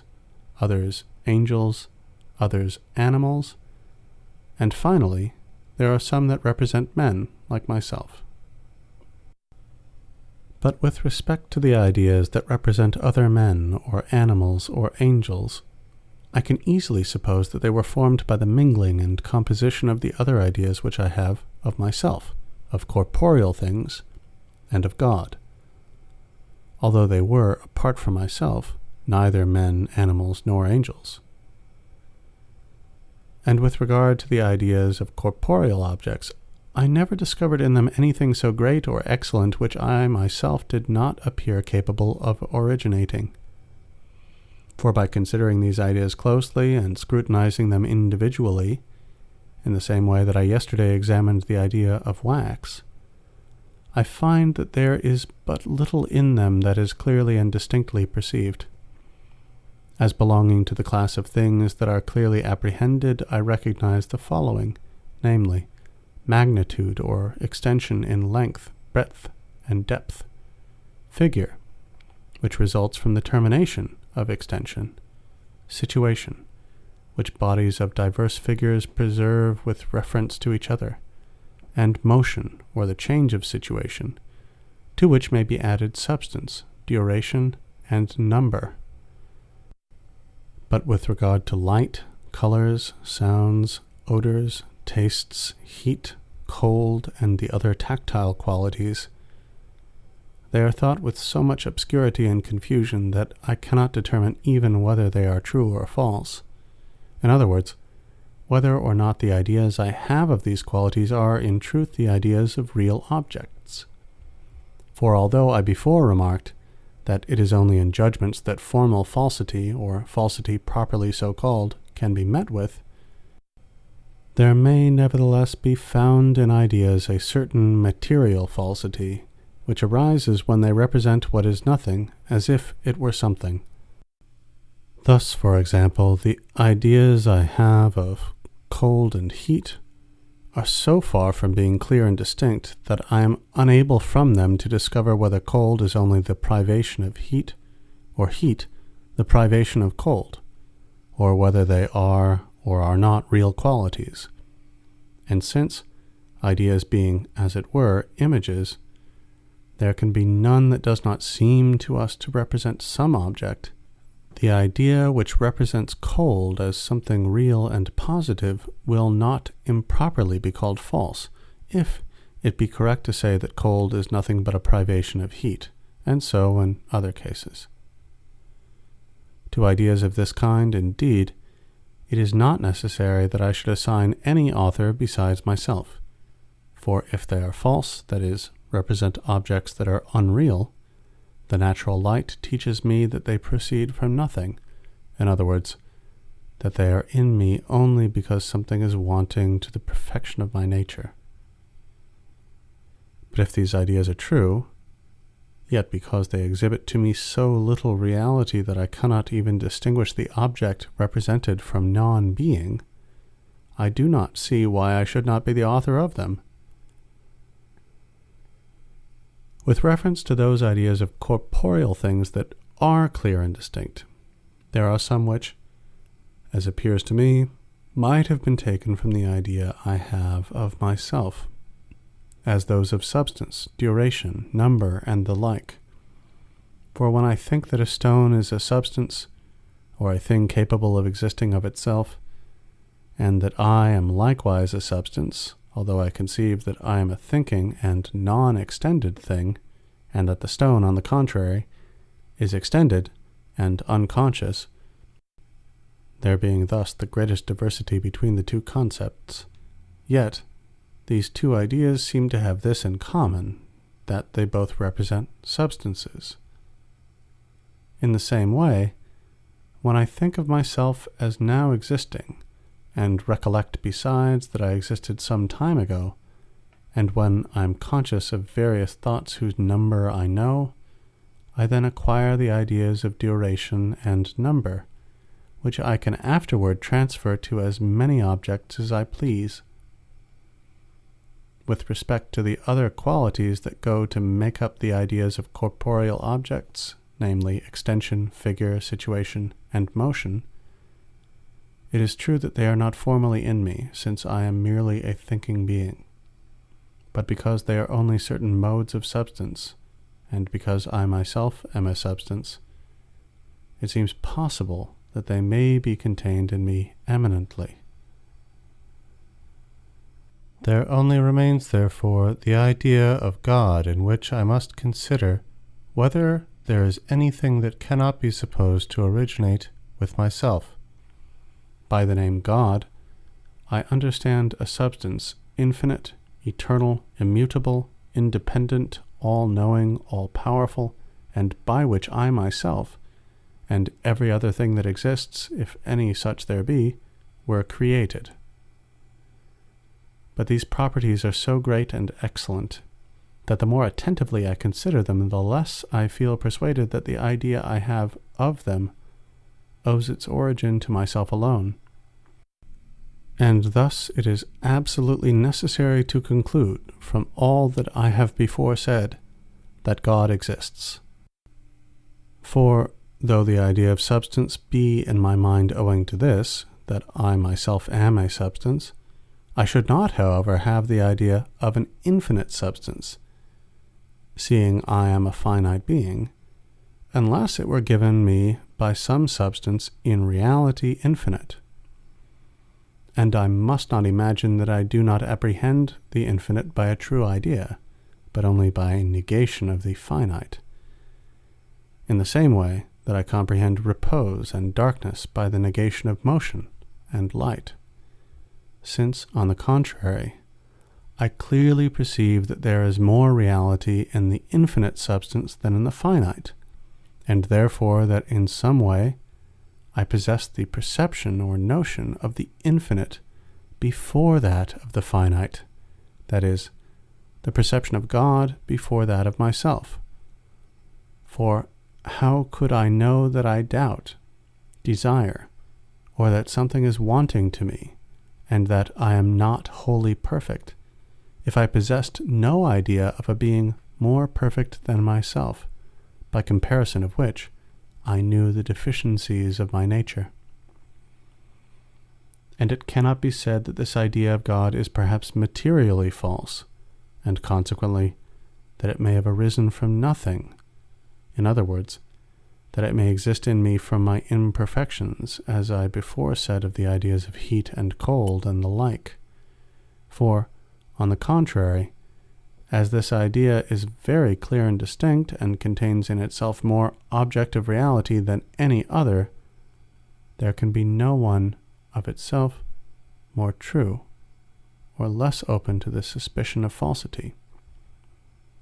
The idea, I say, of a being supremely perfect and infinite is in the highest degree true, for although perhaps we may imagine that such a being does not exist, we cannot nevertheless suppose that his idea represents nothing real, as I have already said of the idea of cold. It is likewise clear and distinct in the highest degree, since whatever the mind clearly and distinctly conceives as real or true, and as implying any perfection, is contained entire in this idea. And this is true, nevertheless, although I do not comprehend the infinite, and although there may be in God an infinity of things that I cannot comprehend, nor perhaps even compass by thought in any way. For it is of the nature of the infinite that it should not be comprehended by the finite, and it is enough that I rightly understand this, and judge that all which I clearly perceive, and in which I know there is some perfection, and perhaps also an infinity of properties of which I am ignorant,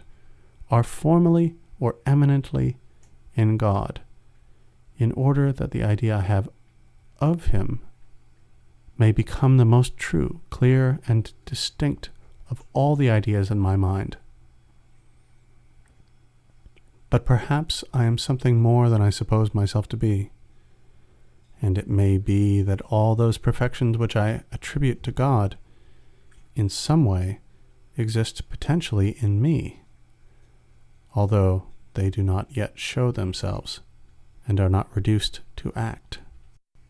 Indeed, I am already conscious that my knowledge is being increased and perfected by degrees,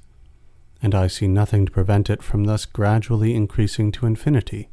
nor any reason why, after such increase and perfection, I should not be able thereby to acquire all the other perfections of the divine nature, nor, in fine, why the power I possess of acquiring those perfections, if it really now exists in me, should not be sufficient to produce the ideas of them. Yet, on looking more closely into the matter, I discover that this cannot be. For, in the first place, although it were true that my knowledge daily acquired new degrees of perfection, and although there were potentially in my nature much that was not as yet actually in it, still, all these excellences make not the slightest approach to the idea I have of the deity, in whom there is no perfection merely potentially, but all actually existent. For it is even an unmistakable token of imperfection in my knowledge,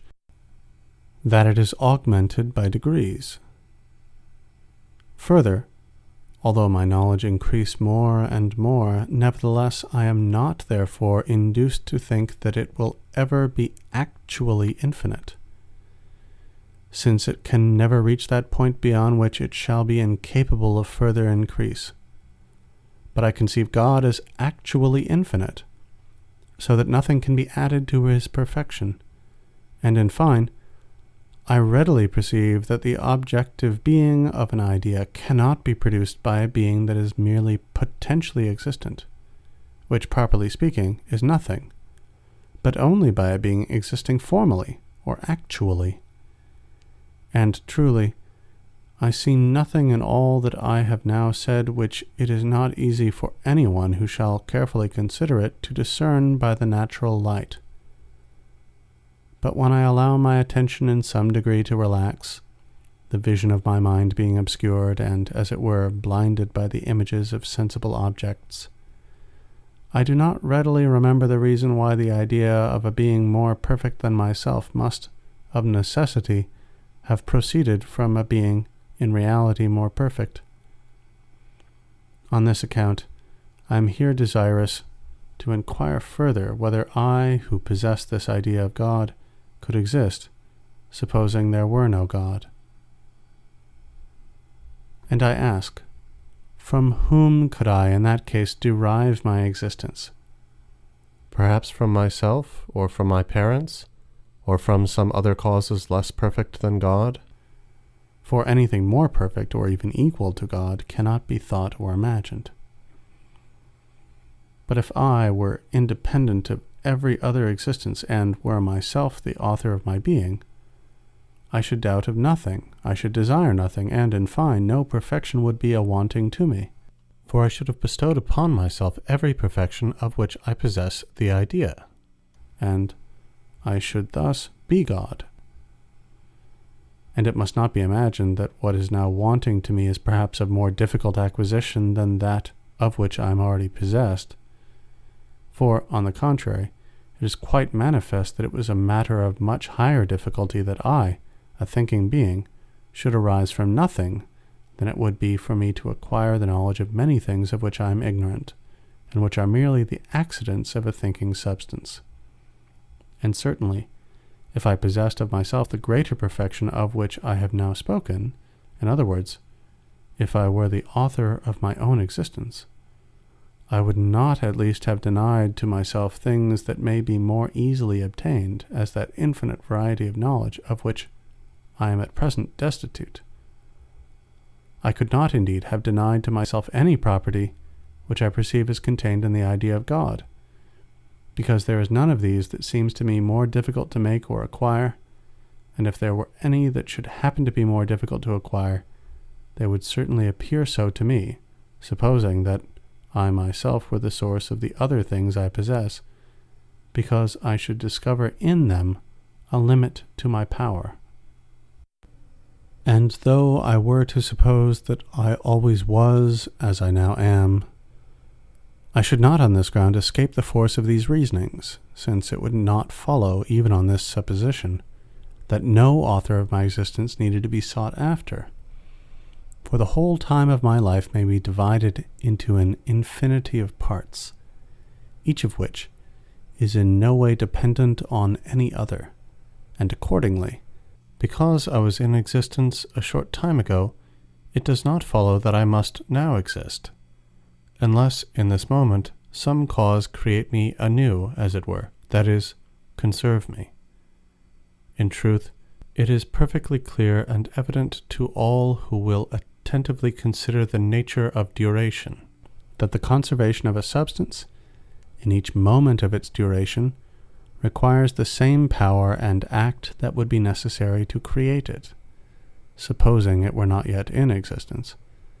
so that it is manifestly a dictate of the natural light that conservation and creation differ merely in respect of our mode of thinking, and not in reality. All that is here required, therefore, is that I interrogate myself to discover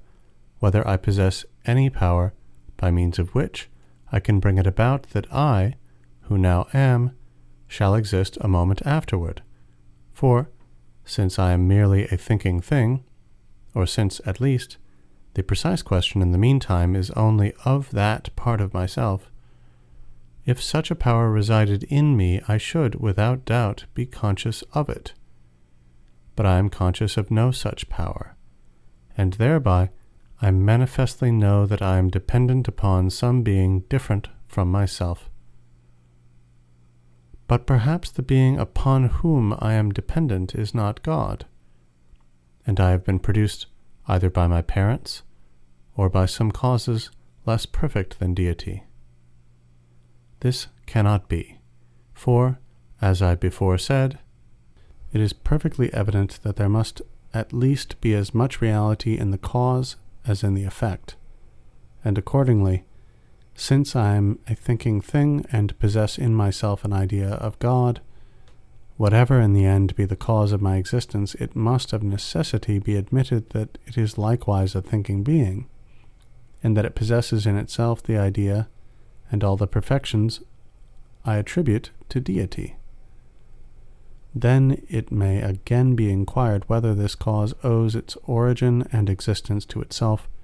or to some other cause. For if it be self-existent, it follows from what I have before laid down that this cause is God. For since it possesses the perfection of self-existence, it must likewise, without doubt, have the power of actually possessing every perfection of which it has the idea. In other words, all the perfections I conceive to belong to God. But if it owe its existence to another cause than itself, we demand again, for a similar reason, whether this second cause exists of itself or through some other, until, from stage to stage, we at length arrive at an ultimate cause, which will be God. And it is quite manifest that in this matter there can be no infinite regress of causes, seeing that the question raised respects not so much the cause which once produced me, as that by which I am at this present moment conserved. Nor can it be supposed that several causes concurred in my production, and that from one I receive the idea of one of the perfections I attribute to deity, and from another the idea of some other, and thus that all those perfections are indeed found somewhere in the universe, but do not all exist together in a single being who is God. For, on the contrary, the unity, the simplicity, or inseparability of all the properties of deity is one of the chief perfections I conceive him to possess, and the idea of this unity of all the perfections of deity could certainly not be put into my mind by any cause from which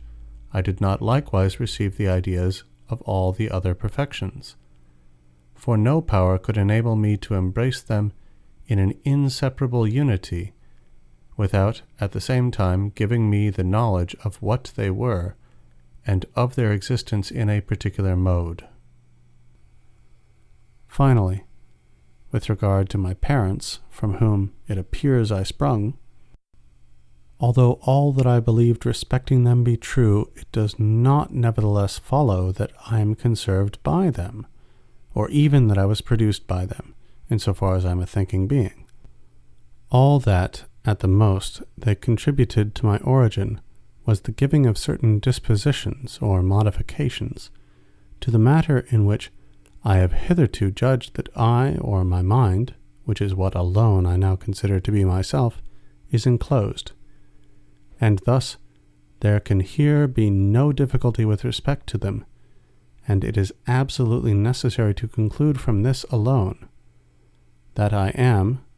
and possess the idea of a being absolutely perfect, that is, of God, that his existence is most clearly demonstrated. There remains only the inquiry as to the way in which I received this idea from God, for I have not drawn it from the senses, nor is it even presented to me unexpectedly, as is usual with the ideas of sensible objects, when these are presented, or appear to be presented, to the external organs of the senses. It is not even a pure production or fiction of my mind, for it is not in my power to take from or add to it. And consequently there but remains the alternative that it is innate, in the same way as is the idea of myself. And in truth, it is not to be wondered at that God, at my creation, implanted this idea in me, that it might serve, as it were, for the mark of the workman impressed on his work.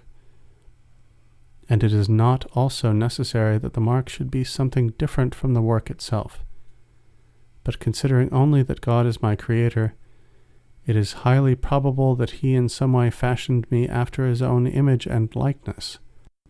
and that I perceive this likeness, in which is contained the idea of God, by the same faculty by which I apprehend myself. In other words, when I make myself the object of reflection, I not only find that I am an incomplete, imperfect, and dependent being, and one who unceasingly aspires after something better and greater than he is, but, at the same time, I am assured likewise that he upon whom I am dependent possesses in himself all the goods after which I aspire, and the ideas of which I find in my mind, and that, not merely indefinitely and potentially, but infinitely and actually, and that he is thus God. And the whole force of the argument of which I have here availed myself to establish the existence of God consists in this, that I perceive I could not possibly be of such a nature as I am, and yet have in my mind the idea of a God, if God did not in reality exist? This same God, I say, whose idea is in my mind, that is, a being who possesses all those lofty perfections of which the mind may have some slight conception, without, however, being able fully to comprehend them, and who is wholly superior to all defect, and has nothing that marks imperfection, whence it is sufficiently manifest that he cannot be a deceiver, since it is a dictate of the natural light that all fraud and deception spring from some defect. But before I examine this with more attention, and pass on to the consideration of other truths that may be evolved out of it, I think it proper to remain here for some time in the contemplation of God himself, that I may ponder at leisure his marvelous attributes, and behold, admire, and adore the beauty of this light so unspeakably great, as far, at least, as the strength of my mind, which is to some degree dazzled by the sight, will permit. For just as we learn by faith that the supreme felicity of another life consists in the contemplation of the divine majesty alone, so even now we learn from experience that a like meditation, though incomparably less perfect, is the source of the highest satisfaction of which we are susceptible in this life.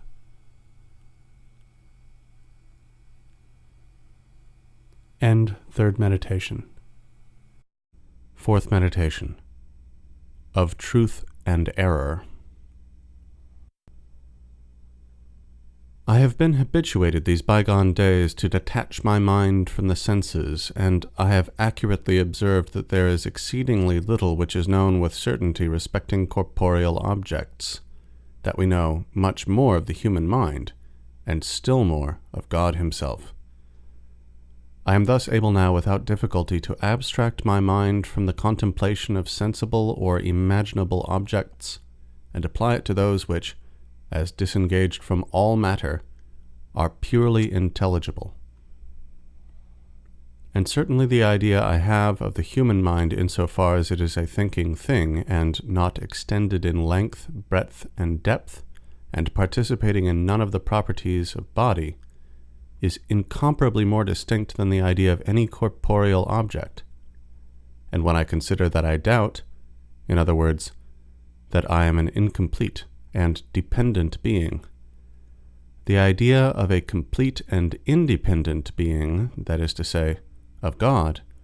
occurs to my mind with so much clearness and distinctness, and from the fact alone that this idea is found in me, or that I who possess it exist, the conclusions that God exists, and that my own existence, each moment of its continuance, is absolutely dependent upon him, are so manifest as to lead me to believe it impossible that the human mind can know anything with more clearness and certitude. And now I seem to discover a path that will conduct us from the contemplation of the true God, in whom are contained all the treasures of science and wisdom, to the knowledge of the other things in the universe. For, in the first place, I discover that it is impossible for him ever to deceive me, for in all fraud and deceit there is a certain imperfection. And although it may seem that the ability to deceive is a mark of subtlety or power, yet the will testifies without doubt of malice and weakness, and such, accordingly, cannot be found in God. In the next place, I am conscious that I possess a certain faculty of judging or discerning truth from error, which I doubtless received from God, along with whatever else is mine. And since it is impossible that he should will to deceive me, it is likewise certain that he has not given me a faculty that will ever lead me into error, provided I use it aright. And there would remain no doubt on this head, did it not seem to follow from this that I can never therefore be deceived. For if all I possess be from God, and if he planted in me no faculty that is deceitful, it seems to follow that I can never fall into error. Accordingly, it is true that when I think only of God, and when I look upon myself as coming from God and turn wholly to Him, I discover in myself no cause of error or falsity, but immediately thereafter, recurring to myself, experience assures me that I am nevertheless subject to innumerable errors. When I come to inquire into the cause of these, I observe that there is not only present to my consciousness a real and positive idea of God, or of a being supremely perfect, but also, so to speak, a certain negative idea of nothing, in other words, of that which is at an infinite distance from every sort of perfection, and that I am, as it were, a mean between God and nothing, or placed in such a way between absolute existence and non-existence, that there is in truth nothing in me to lead me into error in so far as an absolute being is my creator, but that, on the other hand, as I thus likewise participate in some degree of nothing or of non-being, in other words, as I am not myself the supreme being, and as I am wanting in many perfections, it is not surprising I should fall into error. And I hence discern that error, so far as error is not something real, which depends for its existence on God, but is simply defect, and, therefore, that, in order to fall into it, it is not necessary God should have given me a faculty expressly for this end, but that my being deceived arises from the circumstance that the power which God has given me of discerning truth from error is not infinite. Nevertheless, this is not yet quite satisfactory, for error is not a pure negation. In other words, it is not the simple deficiency or want of some knowledge which is not due, but the privation or want of some knowledge which it would seem I ought to possess. But, on considering the nature of God, it seems impossible that He should have planted in His creature any faculty not perfect in its kind, that is, wanting in some perfection due to it. For if it be true that in proportion to the skill of the Maker the perfection of His work is greater, what thing can have been produced by the Supreme Creator of the universe that is not absolutely perfect in all its parts? And assuredly, there is no doubt that God could have created me such that I should never be deceived. It is certain likewise that He always wills what is best. Is it better, then, that I should be capable of being deceived than that I should not? Considering this more attentively, the first thing that occurs to me is the reflection that I must not be surprised if I am not always capable of comprehending the reasons why God acts as He does. Nor must I doubt of His existence, because I find, perhaps, that there are several other things besides the present respecting which I understand neither why nor how they were created by Him. For, knowing already that my nature is extremely weak and limited, and that the nature of God, on the other hand, is immense, incomprehensible, and infinite, I have no longer any difficulty in discerning that there is an infinity of things in His power whose causes transcend the grasp of my mind, and this consideration alone is sufficient to convince me that the whole class of final causes is of no avail in physical or natural things, for it appears to me that I cannot, without exposing myself to the charge of temerity, seek to discover the impenetrable ends of deity. It further occurs to me that we must not consider only one creature apart from the others if we wish to determine the perfection of the works of deity, but generally all His creatures together. For the same object that might perhaps with some show of reason be deemed highly imperfect if it were alone in the world, may for all that be the most perfect possible considered as forming part of the whole universe. And although, as it was my purpose to doubt of everything, I only as yet know with certainty my own existence and that of God, nevertheless, after having remarked the infinite power of deity, I cannot deny that He may have produced many other objects, or at least that He is able to produce them, so that I may occupy a place in the relation of a part to the great whole of His creatures. Whereupon, regarding myself more closely and considering what my errors are, which alone testify to the existence of imperfection in me, I observe that these depend on the concurrence of two causes, namely, the faculty of cognition, which I possess, and that of election, or the power of free choice. In other words, the understanding and the will. For by the understanding alone I neither affirm nor deny anything, but merely apprehend the ideas regarding which I may form a judgment. Nor is any error, properly so called, found in it, thus accurately taken. And although there are perhaps innumerable objects in the world of which I have no idea in my understanding, it cannot on that account be said that I am deprived of those ideas as of something that is due to my nature, but simply that I do not possess them, because in truth there is no ground to prove that deity ought to have endowed me with a larger faculty of cognition than he has actually bestowed upon me, and however skillful a workman I suppose him to be, I have no reason on that account to think that it was obligatory on him to give to each of his works all the perfections he is able to bestow upon some. Nor, moreover, can I complain that God has not given me freedom of choice, or a will sufficiently ample and perfect, since in truth I am conscious of will so ample and extended as to be superior to all limits. And what appears to me here to be highly remarkable is that, of all the other properties I possess, there is none so great and perfect as that I do not clearly discern it could be still greater and more perfect. For, to take an example, if I consider the faculty of understanding which I possess, I find that it is of very small extent and greatly limited, and at the same time I form the idea of another faculty of the same nature, much more ample and even infinite, and seeing that I can frame the idea of it, I discover from this circumstance alone that it pertains to the nature of God. In the same way, if I examine the faculty of memory or imagination or any other faculty I possess, I find none that is not small and circumscribed, and in God immense and infinite. It is the faculty of will only, or freedom of choice, which I experience to be so great that I am unable to conceive the idea of another that shall be more ample and extended.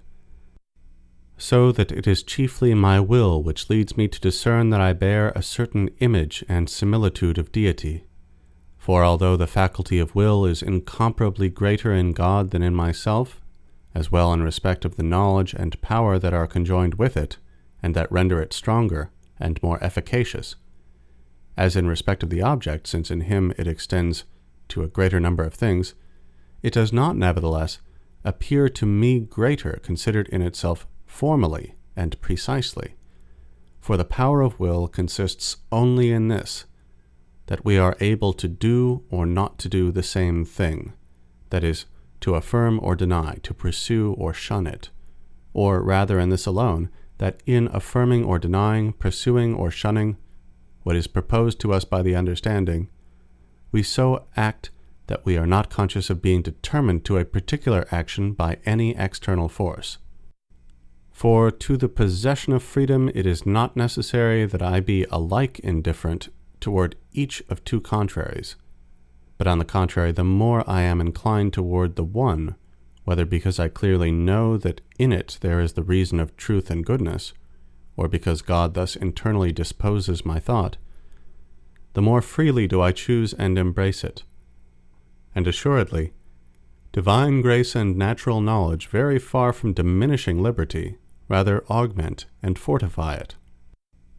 But the indifference of which I am conscious when I am not impelled to one side rather than to another, for want of a reason, is the lowest grade of liberty, and manifests defect or negation of knowledge rather than perfection of will. For if I always clearly knew what was true and good, I should never have any difficulty in determining what judgment I ought to come to, and what choice I ought to make, and I should thus be entirely free without ever being indifferent. From all this I discover, however, that neither the power of willing, which I have received from God, is of itself the source of my errors, for it is exceedingly ample and perfect in its kind, nor even the power of understanding, For as I conceive no object unless by means of the faculty that God bestowed upon me, all that I conceive is doubtless rightly conceived by me, and it is impossible for me to be deceived in it. Whence, then, spring my errors?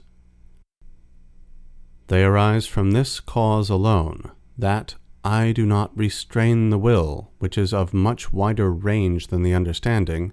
within the same limits, but extend it even to things I do not understand, and as the will is of itself indifferent to such, it readily falls into error and sin, by choosing the false in room of the true, and evil instead of good. For example, when I lately considered whether aught really existed in the world, and found that because I considered this question, it very manifestly followed that I myself existed, I could not but judge that what I so clearly conceived was true. Not that I was forced to this judgment by any external cause, but simply because great clearness of the understanding was succeeded by strong inclination in the will. And I believed this the more freely and spontaneously in proportion as I was less indifferent with respect to it. But now I not only know that I exist in so far as I am a thinking being, but there is likewise presented to my mind a certain idea of corporeal nature. Hence I am in doubt as to whether the thinking nature which is in me, or rather which I myself am, is different from that corporeal nature, or whether both are merely one and the same thing. And I here suppose that I am as yet ignorant of any reason that would determine me to adopt the one belief in preference to the other. Whence it happens that it is a matter of perfect indifference to me which of the two suppositions I affirm or deny, or whether I form any judgment at all in the matter. This indifference, moreover, extends not only to things of which the understanding has no knowledge at all, but in general also to all those which it does not discover with perfect clearness at the moment the will is deliberating upon them. For however probable the conjectures may be that dispose me to form a judgment in a particular matter, the simple knowledge that these are merely conjectures and not certain and indubitable reasons is sufficient to lead me to form one that is directly the opposite. Of this I lately had abundant experience, when I laid aside as false all that I had before held for true, on the single ground that I could in some degree doubt of it. But if I abstain from judging of a thing when I do not conceive it with sufficient clearness and distinctness, it is plain that I act rightly, and am not deceived. But if I resolve to deny or affirm, I then do not make a right use of my free will. And if I affirm what is false, it is evident that I am deceived. Moreover, even although I judge according to truth, I stumble upon it by chance, and do not therefore escape the imputation of a wrong use of my freedom, for it is a dictate of the natural light that the knowledge of the understanding ought always to precede the determination of the will. And it is this wrong use of the freedom of the will in which is found the privation that constitutes the form of error. Privation, I say, is found in the act, insofar as it proceeds from myself, but it does not exist in the faculty which I received from God, nor even in the act insofar as it depends on Him. For I have assuredly no reason to complain that God has not given me a greater power of intelligence, or more perfect natural light than He has actually bestowed, since it is of the nature of a finite understanding not to comprehend many things, and of the nature of a created understanding to be finite. On the contrary, I have every reason to render thanks to God, who owed me nothing, for having given me all the perfections I possess, and I should be far from thinking that He has unjustly deprived me of or kept back the other perfections which He has not bestowed upon me.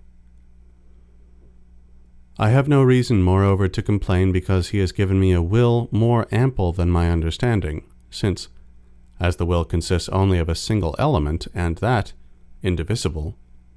it would appear that this faculty is of such a nature that nothing could be taken from it without destroying it, and certainly,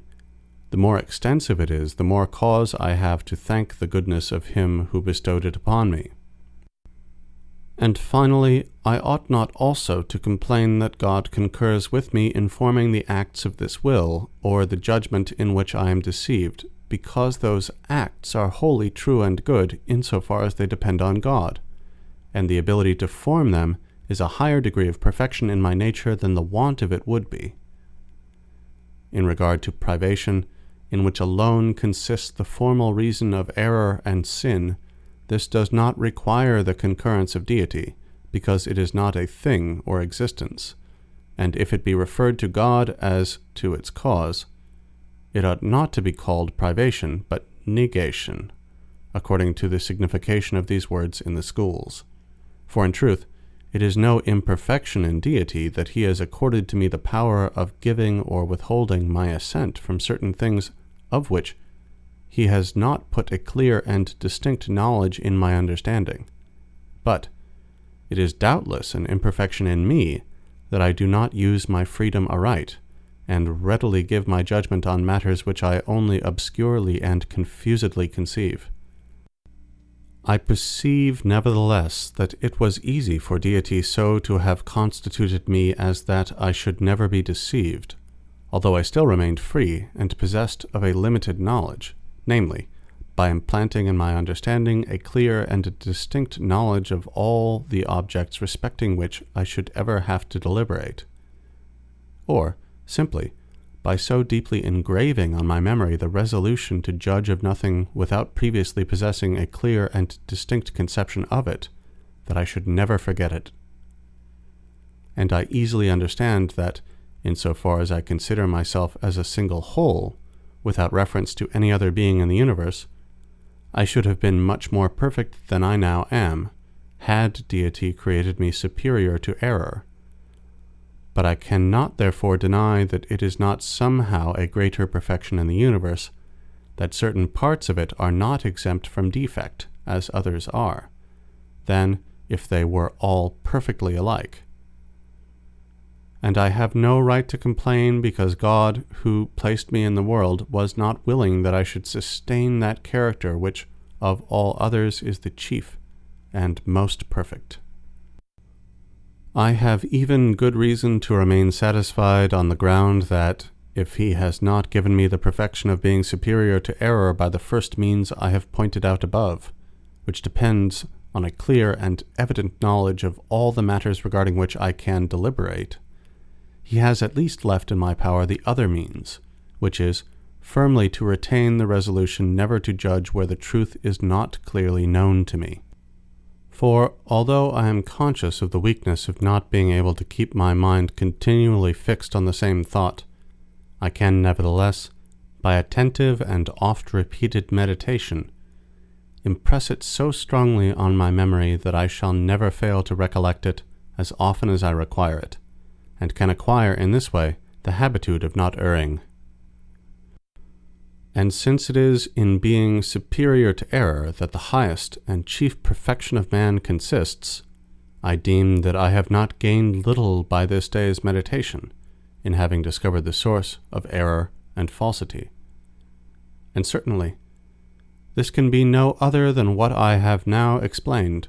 for as often as I so restrain my will within the limits of my knowledge, that it forms no judgment except regarding objects which are clearly and distinctly represented to it by the understanding, I can never be deceived, because every clear and distinct conception is doubtless something, and as such cannot owe its origin to nothing, but must of necessity have God for its author, God, I say, who, as supremely perfect, cannot without a contradiction be the cause of any error, and consequently it is necessary to conclude that every such conception or judgment is true. Nor have I merely learned today what I must avoid to escape error, but also what I must do to arrive at the knowledge of truth, for I will assuredly reach truth if I only fix my attention sufficiently on all the things I conceive perfectly, and separate these from others which I conceive more confusedly and obscurely. to which, for the future, I shall give diligent heed.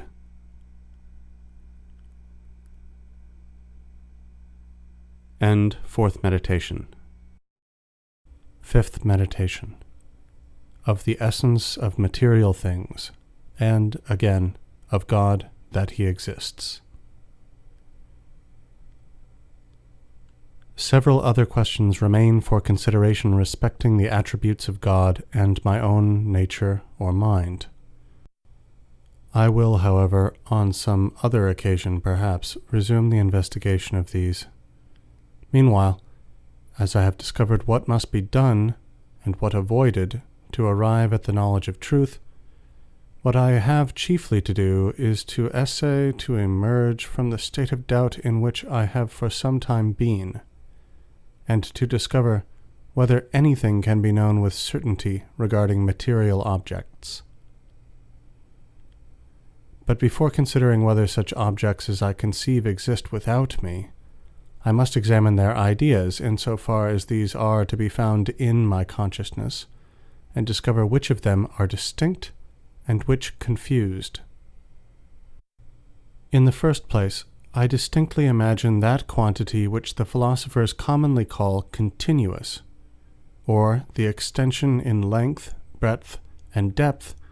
that is in this quantity, or rather in the object to which it is attributed. Further, I can enumerate in it many diverse parts, and attribute to each of these all sorts of sizes, figures, situations, and local motions. And in fine, I can assign to each of these motions all degrees of duration. And I not only distinctly know these things when I thus consider them in general, but besides, by a little attention, I discover innumerable particulars respecting figures, numbers, motion, and the like, which are so evidently true, and so accordant with my nature, that when I now discover them, I do not so much appear to learn anything new, as to call to remembrance what I before knew, or for the first time to remark what was before in my mind, but to which I had not hitherto directed my attention. And what I here find of most importance is that I discover in my mind innumerable ideas of certain objects which cannot be esteemed pure negations, although perhaps they possess no reality beyond my thought, and which are not framed by me, though it may be in my power to think, or not to think them, but possess true and immutable natures of their own. As, for example, when I imagine a triangle, although there is not, perhaps, and never was in any place in the universe apart from my thought one such figure, it remains true, nevertheless, that this figure possesses a certain determinate nature, form, or essence, which is immutable and eternal, and not framed by me, nor in any degree dependent on my thought, as appears from the circumstance that diverse properties of the triangle may be demonstrated, namely, that its 3 angles are equal to 2 right, that its greatest side is subtended by its greatest angle, and the like, which, whether I will or not, I now clearly discern to belong to it, although before I did not at all think of them when for the first time I imagined a triangle, and which accordingly cannot be said to have been invented by me. Nor is it a valid objection to allege that perhaps this idea of a triangle came into my mind by the medium of the senses, through my having seen bodies of a triangular figure, for I am able to form in thought an innumerable variety of figures with regard to which it cannot be supposed that they were ever objects of sense, and I can nevertheless demonstrate diverse properties of their nature no less than of the triangle, all of which are assuredly true since I clearly conceive them, and they are therefore something, and not mere negations. For it is highly evident that all that is true is something, truth being identical with existence. And I have already fully shown the truth of the principle that whatever is clearly and distinctly known is true. And although this had not been demonstrated, yet the nature of my mind is such as to compel me to assert to what I clearly conceive, while I so conceive it. And I recollect that even when I still strongly adhered to the objects of sense, I reckoned among the number of the most certain truths those I clearly conceived relating to figures, numbers, and other matters that pertain to arithmetic and geometry, and in general to the pure mathematics. But now, if because I can draw from my thought the idea of an object, it follows that all I clearly and distinctly apprehend to pertain to this object does in truth belong to it,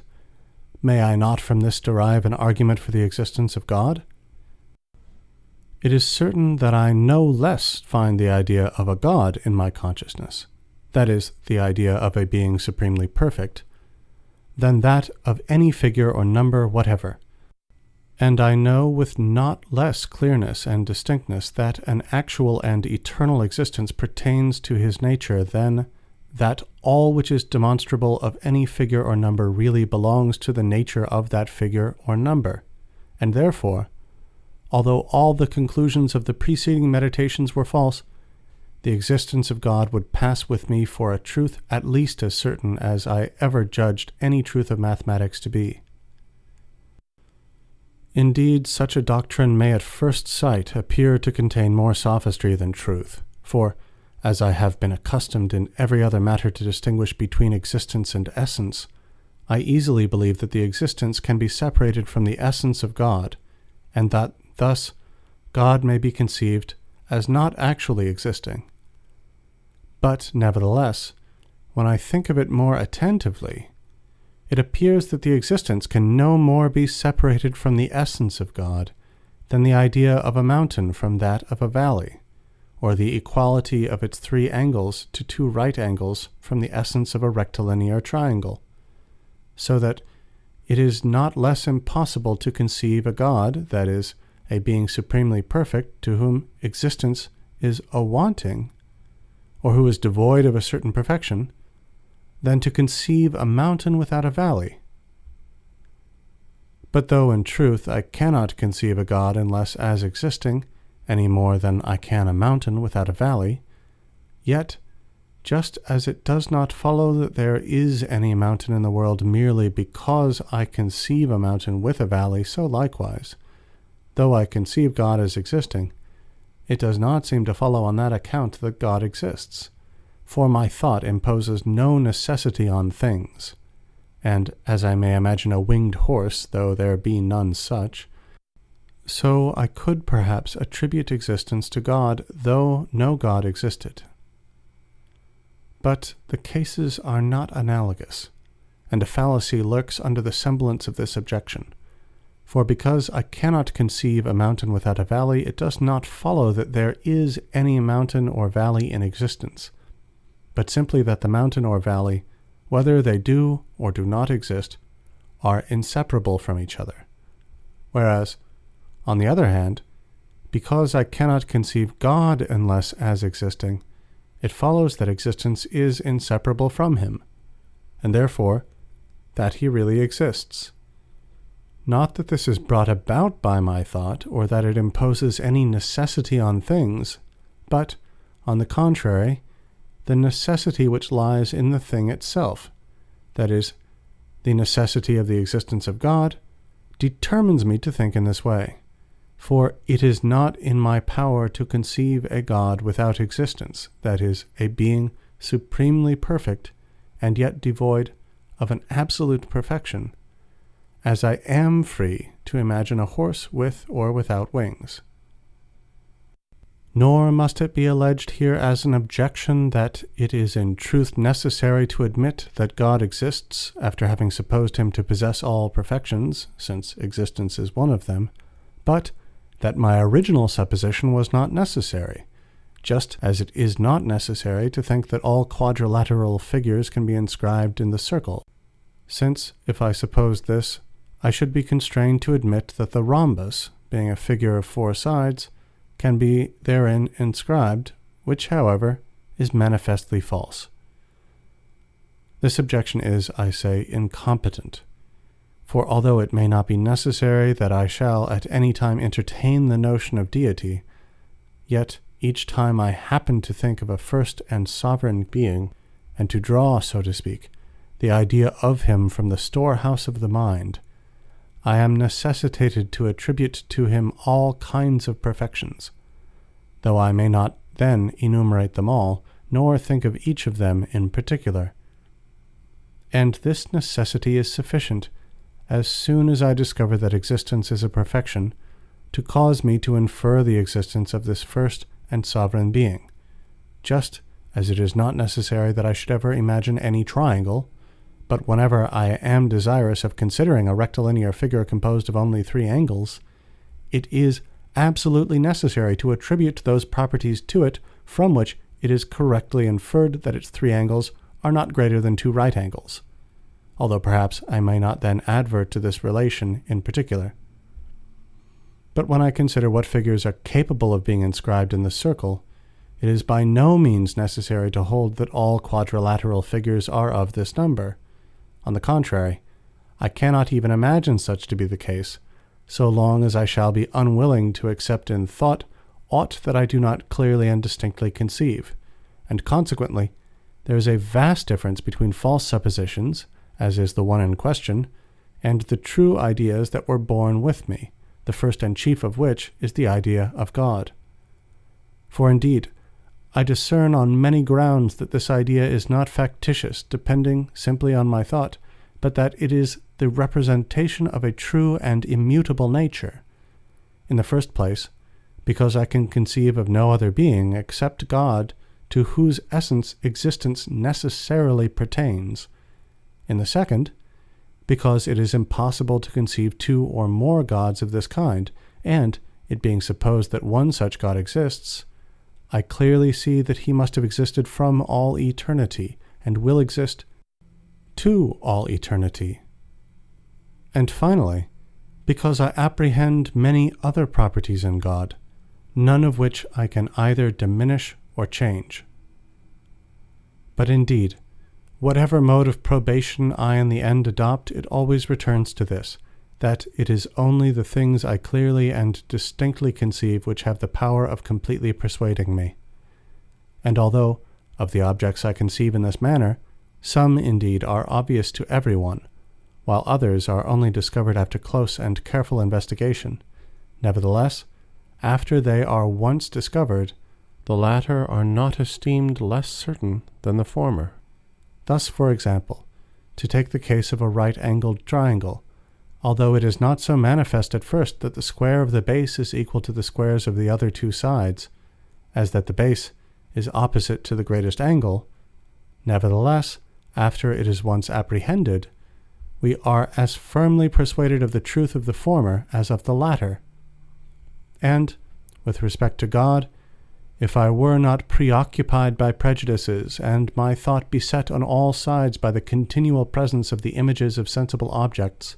I should know nothing sooner or more easily than the fact of his being. For is there any truth more clear than the existence of a supreme being, or of God, seeing it is to his essence alone that necessary and eternal existence pertains? And although the right conception of this truth has cost me much close thinking, nevertheless, at present, I feel not only as assured of it as of what I deem most certain, but I remark further that the certitude of all other truths is so absolutely dependent on it, that without this knowledge, it is impossible ever to know anything perfectly. For although I am of such a nature as to be unable, while I possess a very clear and distinct apprehension of a matter, to resist the conviction of its truth, yet, because my constitution is also such as to incapacitate me from keeping my mind continually fixed on the same object, and, as I frequently recollect a past judgment without at the same time being able to recall the grounds of it, it may happen meanwhile that other reasons are presented to me which would readily cause me to change my opinion, if I did not know that God existed, and thus I should possess no true and certain knowledge, but merely vague and vacillating opinions. Thus, for example, when I consider the nature of the rectilinear triangle, it most clearly appears to me, who have been instructed in the principles of geometry, that its 3 angles are equal to 2 right angles, and I find it impossible to believe otherwise, while I apply my mind to the demonstration. But as soon as I cease from attending to the process of proof, although I still remember that I had a clear comprehension of it, yet I may readily come to doubt of the truth demonstrated, if I do not know that there is a God. For I may persuade myself that I have been so constituted by nature as to be sometimes deceived, even in matters which I think I apprehend with the greatest evidence and certitude, especially when I recollect that I frequently considered many things to be true and certain, which other reasons afterward constrained me to reckon as wholly false. But after I have discovered that God exists, seeing I also at the same time observed that all things depend on him, and that he is no deceiver, and thence inferred that all which I clearly and distinctly perceive is of necessity true, although I no longer attend to the grounds of a judgment, no opposite reason can be alleged sufficient to lead me to doubt of its truth, provided only I remember that I once possessed a clear and distinct comprehension of it. My knowledge of it thus becomes true and certain, and this same knowledge extends likewise to whatever I remember to have formerly demonstrated, as the truths of geometry and the like. For what can be alleged against them to lead me to doubt of them? Will it be that my nature is such that I may be frequently deceived? But I already know that I cannot be deceived in judgments of the ground of which I possess a clear knowledge. Will it be that I formerly deemed things to be true and certain which I afterward discovered to be false? But I had no clear and distinct knowledge of any of those things, and being as yet ignorant of the rule by which I am assured of the truth of a judgment, I was led to give my assent to them on grounds which I afterward discovered were less strong than at the time I imagined them to be. What further objection then is there? Will it be said that perhaps I am dreaming, an objection I lately myself raised, or that all the thoughts of which I am now conscious have no more truth than the reveries of my dreams? But although in truth I should be dreaming, the rule still holds that all which is clearly presented to my intellect is indisputably true. And thus I very clearly see that the certitude and truth of all science depends on the knowledge alone of the true God, insomuch that, before I knew him, I could have no perfect knowledge of any other thing. And now that I know him, I possess the means of acquiring a perfect knowledge respecting innumerable matters, as well relative to God himself and other intellectual objects as to corporeal nature, insofar as it is the object of pure mathematics, which do not consider whether it exists or not. And fifth meditation. Sixth meditation. Of the existence of material things, and of the real distinction between the mind and body of man. There now only remains the inquiry as to whether material things exist. With regard to this question, I at least know with certainty that such things may exist, in as far as they constitute the object of the pure mathematics, since, regarding them in this aspect, I can conceive them clearly and distinctly. For there can be no doubt that God possesses the power of producing all the objects I am able distinctly to conceive, and I never considered anything impossible to him, unless when I experienced a contradiction in the attempt to conceive it aright. Further, the faculty of imagination which I possess, and of which I am conscious that I make use when I apply myself to the consideration of material things, is sufficient to persuade me of their existence. For, when I attentively consider what imagination is, I find that it is simply a certain application of the cognitive faculty to a body which is immediately present to it, and which, therefore, exists. And to render this quite clear, I remark in the first place the difference that subsists between imagination and pure intellection, or conception. For example, when I imagine a triangle, I not only conceive that it is a figure comprehended by 3 lines, but at the same time also I look upon these 3 lines as present by the power and internal application of my mind, and this is what I call imagining. But if I desire to think of a chiliagon, I indeed rightly conceive that it is a figure composed of 1,000 sides, as easily as I conceive that a triangle is a figure composed of only 3 sides. But I cannot imagine the 1,000 sides of a chiliagon as I do the 3 sides of a triangle, nor, so to speak, view them as present with the eyes of my mind. And although, in accordance with the habit I have of always imagining something when I think of corporeal things, it may happen that in conceiving a chiliagon I confusedly represent some figure to myself, yet it is quite evident that this is not a chiliagon, since it in no wise differs from that which I would represent to myself if I were to think of a myriagon, or any other figure of many sides. Nor would this representation be of any use in discovering and unfolding the properties that constitute the difference between a chiliagon and other polygons. But if the question turns on a pentagon, it is quite true that I can conceive its figure, as well as that of a chiliagon, without the aid of imagination. But I can likewise imagine it by applying the attention of my mind to its 5 sides, and at the same time to the area which they contain. Thus, I observe that a special effort of mind is necessary to the act of imagination, which is not required in conceiving or understanding, and this special exertion of mind clearly shows the difference between imagination and pure intellection. I remark besides that this power of imagination which I possess, in as far as it differs from the power of conceiving, is in no way necessary to my nature or essence, that is, to the essence of my mind. For although I did not possess it, I should still remain the same that I now am, from which it seems we may conclude that it depends on something different from the mind. And I easily understand that if some body exists, with which my mind is so conjoined and united as to be able, as it were, to consider it when it chooses, it may thus imagine corporeal objects. So that this mode of thinking differs from pure intellection only in this respect, that the mind in conceiving turns in some way upon itself, and considers some one of the ideas it possesses within itself. But in imagining, it turns toward the body, and contemplates in it some object conformed to the idea which it either of itself conceived, or apprehended by sense.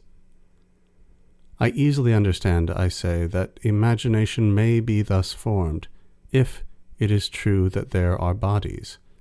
and because I find no other obvious mode of explaining it, I thence, with probability, conjecture that they exist, but only with probability, and although I carefully examine all things, nevertheless I do not find that, from the distinct idea of corporeal nature I have in my imagination, I can necessarily infer the existence of any body. But I am accustomed to imagine many other objects besides that corporeal nature which is the object of the pure mathematics, as, for example, colors, sounds, tastes, pain, and the like, although with less distinctness, and inasmuch as I perceive these objects much better by the senses, through the medium of which, and of memory, they seem to have reached the imagination, I believe that, in order the more advantageously to examine them, it is proper I should at the same time examine what sense perception is, and inquire whether from those ideas that are apprehended by this mode of thinking, I cannot obtain a certain proof of the existence of corporeal objects. And, in the first place, I will recall to my mind the things I have hitherto held as true because perceived by the senses, and the foundations upon which my belief in their truth rested. I will, in the second place, examine the reasons that afterward constrained me to doubt of them, and, finally, I will consider what of them I ought now to believe. Firstly, then, I perceived that I had a head, hands, feet, and other members composing that body which I considered as part, or perhaps even as the whole, of myself. I perceived further, that that body was placed among many others by which it was capable of being affected in diverse ways, both beneficial and hurtful. And what was beneficial I remarked by a certain sensation of pleasure, and what was hurtful by a sensation of pain. And besides this pleasure and pain, I was likewise conscious of hunger, thirst, and other appetites, as well as certain corporeal inclinations towards joy, sadness, anger, and similar passions. And out of myself, besides the extension, figure, and motions of bodies, I likewise perceived in them hardness, heat, and the other tactile qualities, and, in addition, light, colors, odors, tastes, and sounds, the variety of which gave me the means of distinguishing the sky, the earth, the sea, and generally all the other bodies from one another. And certainly, considering the ideas of all these qualities which were presented to my mind, and which alone I properly and immediately perceived, it was not without reason that I thought I perceived certain objects wholly different from my thought, namely, bodies from which those ideas proceeded. For I was conscious that the ideas were presented to me without my consent being required, so that I could not perceive any object, however desirous I might be, unless it were presented to the organ of sense. And it was wholly out of my power not to perceive it when it was thus present. And because the ideas I perceived by the senses were much more lively and clear, and even, in their own way, more distinct than any of those I could of myself frame by meditation, or which I found impressed on my memory, it seemed that they could not have proceeded from myself, and must therefore have been caused in me by some other objects. And as of those objects I had no knowledge beyond what the ideas themselves gave me, nothing was so likely to occur to my mind as the supposition that the objects were similar to the ideas which they caused. And because I recollected also that I had formerly trusted to the senses rather than to reason, and that the ideas which I myself formed were not so clear as those I perceived by sense, and that they were, even for the most part, composed of parts of the latter, I was readily persuaded that I had no idea in my intellect which had not formerly passed through the senses. Nor was I altogether wrong in likewise believing that that body which, by a special right, I called my own, pertained to me more properly and strictly than any of the others. For in truth, I could never be separated from it as from other bodies. I felt in it, and on account of it, all my appetites and affections, and in fine, I was affected in its parts by pain and the titillation of pleasure, and not in the parts of the other bodies that were separated from it. But when I inquired into the reason why, from this I know not what sensation of pain, sadness of mind should follow, and why from the sensation of pleasure joy should arise, or why this indescribable twitching of the stomach, which I call hunger, should put me in mind of taking food, and the parchedness of the throat of drink, and so in other cases, I was unable to give any explanation, unless that I was so taught by nature, for there is assuredly no affinity, at least none that I am able to comprehend, between this irritation of the stomach and the desire of food, any more than between the perception of an object that causes pain, and the consciousness of sadness which springs from the perception. And in the same way, it seemed to me that all the other judgments I had formed regarding the objects of sense were dictates of nature, because I remarked that those judgments were formed in me before I had leisure to weigh and consider the reasons that might constrain me to form them. But afterward, a wide experience by degrees sapped the faith I had reposed in my senses, for I frequently observed that towers, which at a distance seemed round, appeared square when more closely viewed, and that colossal figures raised on the summits of these towers looked like small statues when viewed from the bottom of them. And, in other instances without number, I also discovered error in judgments founded on the external senses, and not only in those founded on the external, but even in those that rested on the internal senses. For, is there aught more internal than pain? And yet, I have sometimes been informed by parties whose arm or leg had been amputated that they still occasionally seemed to feel pain in that part of the body which they had lost, a circumstance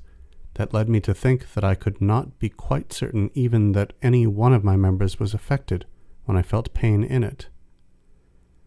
And to these grounds of doubt, I shortly afterward also added two others of very wide generality. The first of them was that I believed I never perceived anything when awake which I could not occasionally think I also perceived when asleep, and as I do not believe that the ideas I seem to perceive in my sleep proceed from objects external to me, I did not any more observe any ground for believing this of such as I seem to perceive when awake. The second was that since I was as yet ignorant of the author of my being, or at least supposed myself to be so, I saw nothing to prevent my having been so constituted by nature as that I should be deceived even in matters that appeared to me to possess the greatest truth. And with respect to the grounds on which I had before been persuaded of the existence of sensible objects, I had no great difficulty in finding suitable answers to them. For as nature seemed to incline me to many things from which reason made me averse, I thought that I ought not to confide much in its teachings. And although the perceptions of the senses were not dependent on my will, I did not think that I ought on that ground to conclude that they proceeded from things different from myself, since perhaps there might be found in me some faculty, though hitherto unknown to me, which produced them. But now that I begin to know myself better, and to discover more clearly the author of my being, I do not, indeed, think that I ought rashly to admit all which the senses seem to teach, nor, on the other hand, is it my conviction that I ought to doubt in general of their teachings. And, firstly, because I know that all which I clearly and distinctly conceive can be produced by God exactly as I conceive it, it is sufficient that I am able clearly and distinctly to conceive one thing apart from another in order to be certain that the one is different from the other, seeing they may at least be made to exist separately by the omnipotence of God. And it matters not by what power this separation is made in order to be compelled to judge them different, and therefore, merely because I know with certitude that I exist, and because, in the meantime, I do not observe that aught necessarily belongs to my nature or essence beyond my being a thinking thing, I rightly conclude that my essence consists only in my being a thinking thing, or a substance whose whole essence or nature is merely thinking. And although I may, or rather, as I will shortly say, although I certainly do possess a body, with which I am very closely conjoined, nevertheless, because, on the one hand, I have a clear and distinct idea of myself, in as far as I am only a thinking and unextended thing, and, as, on the other hand, I possess a distinct idea of body, in as far as it is only an extended and unthinking thing, it is certain that I, that is, my mind, by which I am what I am, is entirely and truly distinct from my body, and may exist without it. Moreover, I find in myself diverse faculties of thinking that have each their special mode. For example, I find I possess the faculties of imagining and perceiving, without which I can indeed clearly and distinctly conceive myself as entire, but I cannot reciprocally conceive them without conceiving myself, that is to say, without an intelligent substance in which they reside, for in the notion we have of them, or to use the terms of their schools, in their formal concept, they comprise some sort of intellection, whence I perceive that they are distinct from myself as modes are from things. I remark likewise certain other faculties, as the power of changing place, of assuming diverse figures, and the like, that cannot be conceived and cannot therefore exist any more than the preceding, apart from a substance in which they inhere. It is very evident, however, that these faculties, if they really exist, must belong to some corporeal or extended substance, since in their clear and distinct concept there is contained some sort of extension, but no intellection at all. Further, I cannot doubt but that there is in me a certain passive faculty of perception, that is, of receiving and taking knowledge of the ideas of sensible things. But this would be useless to me if there did not also exist in me, or in some other thing, another active faculty, capable of forming and producing those ideas. But this active faculty cannot be in me in as far as I am but a thinking thing, seeing that it does not presuppose thought, and also that those ideas are frequently produced in my mind without my contributing to it in any way, and even frequently contrary to my will. This faculty must therefore exist in some substance different from me, in which all the objective reality of the ideas that are produced by this faculty is contained formally or eminently, as I before remarked, and this substance is either a body, that is to say, a corporeal nature in which is contained formally and in effect all that is objectively and by representation in those ideas, or it is God himself, or some other creature of a rank superior to body, in which the same is contained eminently. But as God is no deceiver, it is manifest that he does not of himself and immediately communicate those ideas to me, nor even by the intervention of any creature in which their objective reality is not formally, but only eminently contained. For as he has given me no faculty whereby I can discover this to be the case, but, on the contrary, a very strong inclination to believe that those ideas arise from corporeal objects, I do not see how he could be vindicated from the charge of deceit if, in truth, they proceeded from any other source or were produced by other causes than corporeal things, and accordingly it must be concluded that corporeal objects exist. Nevertheless, they are not perhaps exactly such as we perceive by the senses, for their comprehension by the senses is, in many instances, very obscure and confused, but it is at least necessary to admit that all which I clearly and distinctly conceive as in them, that is, generally speaking, all that is comprehended in the object of speculative geometry, really exists external to me. But with respect to other things which are either only particular, as for example that the sun is of such size and figure, etc., or are conceived with less clearness and distinctness, as light, sound, pain, and the like, although they are highly dubious and uncertain, nevertheless, on the ground alone that God is no deceiver, and that consequently he has permitted no falsity in my opinions, which he has not likewise given me a faculty of correcting, I think I may with safety conclude that I possess in myself the means of arriving at the truth. And in the first place, it cannot be doubted that in each of the dictates of nature there is some truth, for, by nature considered in general, I now understand nothing more than God himself,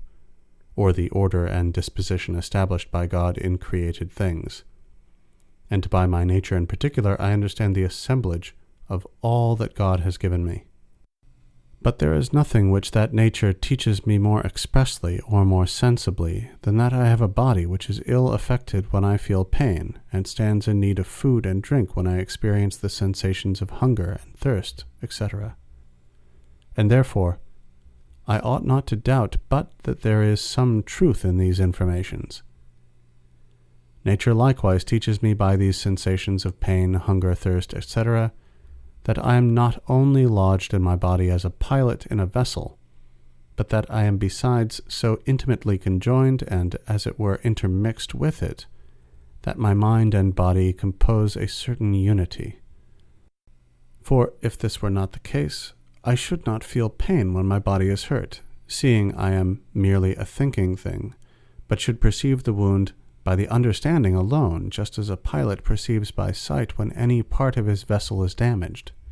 And when my body has need of food or drink, I should have a clear knowledge of this, and not be made aware of it by the confused sensations of hunger and thirst. For, in truth, all these sensations of hunger, thirst, pain, etc., are nothing more than certain confused modes of thinking, arising from the union and apparent fusion of mind and body. Besides this, nature teaches me that my own body is surrounded by many other bodies, some of which I have to seek after, and others to shun. And indeed, As I perceive different sorts of colors, sounds, odors, tastes, heat, hardness, etc., I safely conclude that there are in the bodies from which the diverse perceptions of the senses proceed certain varieties corresponding to them, although perhaps not in reality like them. And since, among these diverse perceptions of the senses, some are agreeable and others disagreeable, there can be no doubt that my body, or rather my entire self, in as far as I am composed of body and mind, may be variously affected, both beneficially and hurtfully, by surrounding bodies. But there are many other beliefs which, though seemingly the teaching of nature, are not in reality so, but which obtained a place in my mind through a habit of judging inconsiderately of things. It may thus easily happen that such judgment shall contain error. Thus, for example, the opinion I have that all space in which there is nothing to affect or make an impression on my senses is void. That in a hot body there is something in every respect similar to the idea of heat in my mind. That in a white or green body there is the same whiteness or greenness which I perceive. That in a bitter or sweet body there is the same taste. And so in other instances,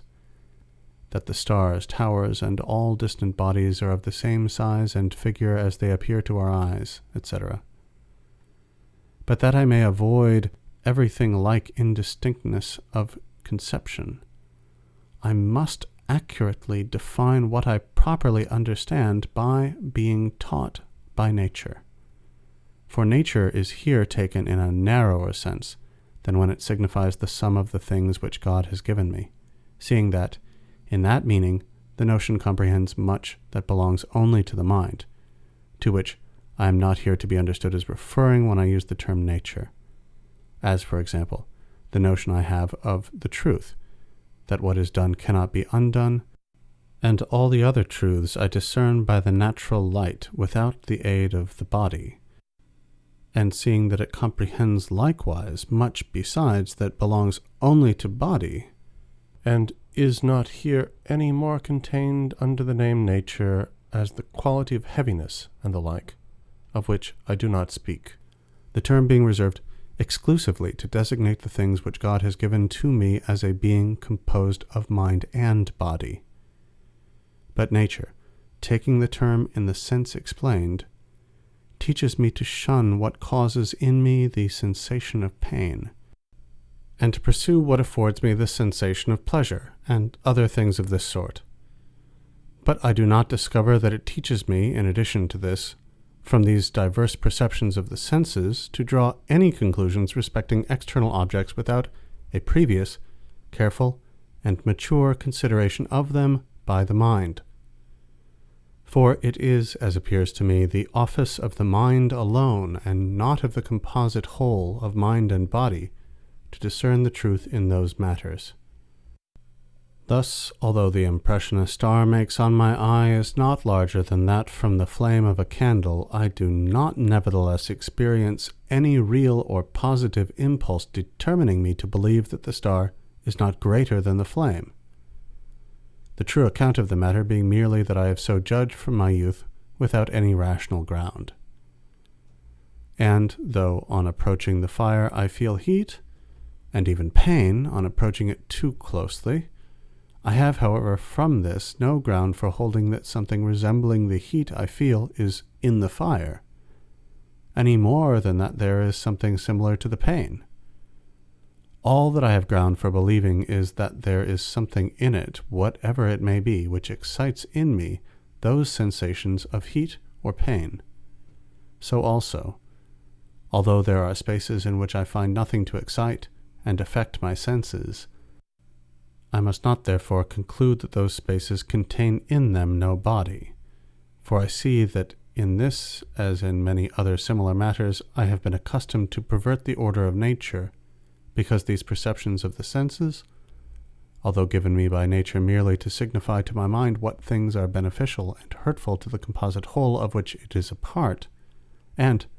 being sufficiently clear and distinct for that purpose, are nevertheless used by me as infallible rules by which to determine immediately the essence of the bodies that exist out of me, of which they can of course afford me only the most obscure and confused knowledge. But I have already sufficiently considered how it happens that, notwithstanding the supreme goodness of God, there is falsity in my judgments. A difficulty, however, here presents itself respecting the things which I am taught by nature must be pursued or avoided, and also respecting the internal sensations in which I seem to have occasionally detected error, and thus to be directly deceived by nature. Thus, for example, I may be so deceived by the agreeable taste of some viand to which poison has been mixed, as to be induced to take the poison. In this case, however, nature may be excused, for it simply leads me to desire the viand for its agreeable taste, and not the poison which is unknown to it. And thus we can infer nothing from this circumstance beyond that our nature is not omniscient, at which there is assuredly no ground for surprise, since, man being of a finite nature, his knowledge must likewise be of a limited perfection. But we also not infrequently err in that to which we are directly impelled by nature, as is the case with invalids who desire drink or food that would be hurtful to them. It will here perhaps be alleged that the reason why such persons are deceived is that their nature is corrupted. But this leaves the difficulty untouched, for a sick man is not less really the creature of God than a man who is in full health, and therefore it is as repugnant to the goodness of God that the nature of the former should be deceitful as it is for that of the latter to be so. And as a clock, composed of wheels and counterweights, observes not the less accurately all the laws of nature when it is ill made, and points out the hours incorrectly, than when it satisfies the desire of the maker in every respect, so likewise, if the body of man be considered as a kind of machine, so made up and composed of bones, nerves, muscles, veins, blood, and skin, that although there were in it no mind, it would still exhibit the same motions which it at present manifests involuntarily, and therefore without the aid of the mind, and simply by the dispositions of its organs, I easily discern that it would also be as natural for such a body, supposing it dropsical, for example,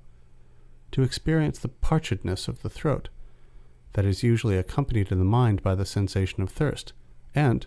to be disposed by this parchedness to move its nerves and its other parts in the way required for drinking, and thus increase its malady and do itself harm, as it is natural for it, when it is not indisposed to be stimulated to drink for its good by a similar cause. And although, looking to the use for which a clock was destined by its maker, I may say that it is deflected from its proper nature when it incorrectly indicates the hours, and on the same principle, considering the machine of the human body as having been formed by God for the sake of the motions which it usually manifests, although I may likewise have ground for thinking that it does not follow the order of its nature when the throat is parched, and drink does not tend to its preservation, nevertheless, I yet plainly discern that this latter acceptation of the term nature is very different from the other. For this is nothing more than a certain denomination depending entirely on my thought, and hence called extrinsic, by which I compare a sick man and an imperfectly constructed clock with the idea I have of a man in good health and a well-made clock, while by the other acceptation of nature is understood something which is truly found in things, and therefore possessed of some truth.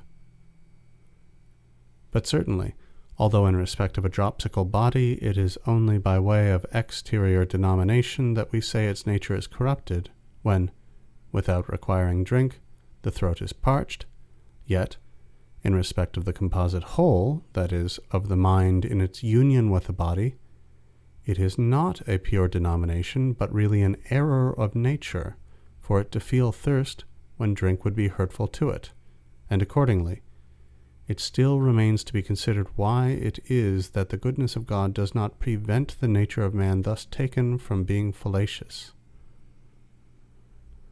To commence this examination accordingly, I here remark in the first place that there is a vast difference between mind and body, in respect that body, from its nature, is always divisible,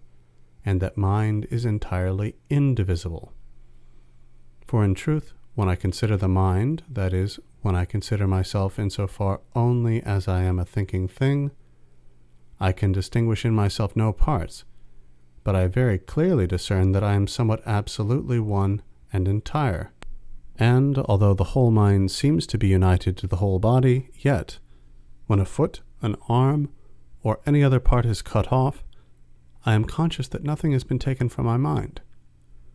Nor can the faculties of willing, perceiving, conceiving, etc. properly be called its parts, for it is the same mind that is exercised all entire in willing, in perceiving, and in conceiving, etc.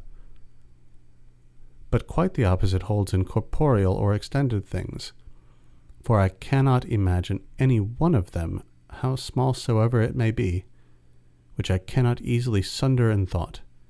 and which therefore I do not know to be divisible. This would be sufficient to teach me that the mind or soul of man is entirely different from the body, if I had not already been apprised of it on other grounds. I remark in the next place, that the mind does not immediately receive the impression from all the parts of the body, but only from the brain, or perhaps even from one small part of it, namely, that in which the common sense, sensus communis, is said to be, which, as often as it is affected in the same way, gives rise to the same perception in the mind, although, meanwhile, the other parts of the body may be diversely disposed, as is proved by innumerable experiments, which it is unnecessary here to enumerate. I remark besides that the nature of body is such that none of its parts can be moved by another part a little removed from the other, which cannot likewise be moved in the same way by any one of the parts that lie between those two, although the most remote part does not act at all. As for example, in the chord A, B, C, D, which is in tension, if its last part D be pulled, the first part A will not be moved in a different way than it would be were one of the intermediate parts B or C to be pulled, and the last part D, meanwhile, to remain fixed. And in the same way, when I feel pain in the foot, the science of physics teaches me that this sensation is experienced by means of the nerves dispersed over the foot, which, extending like cords from it to the brain, when they are contracted in the foot,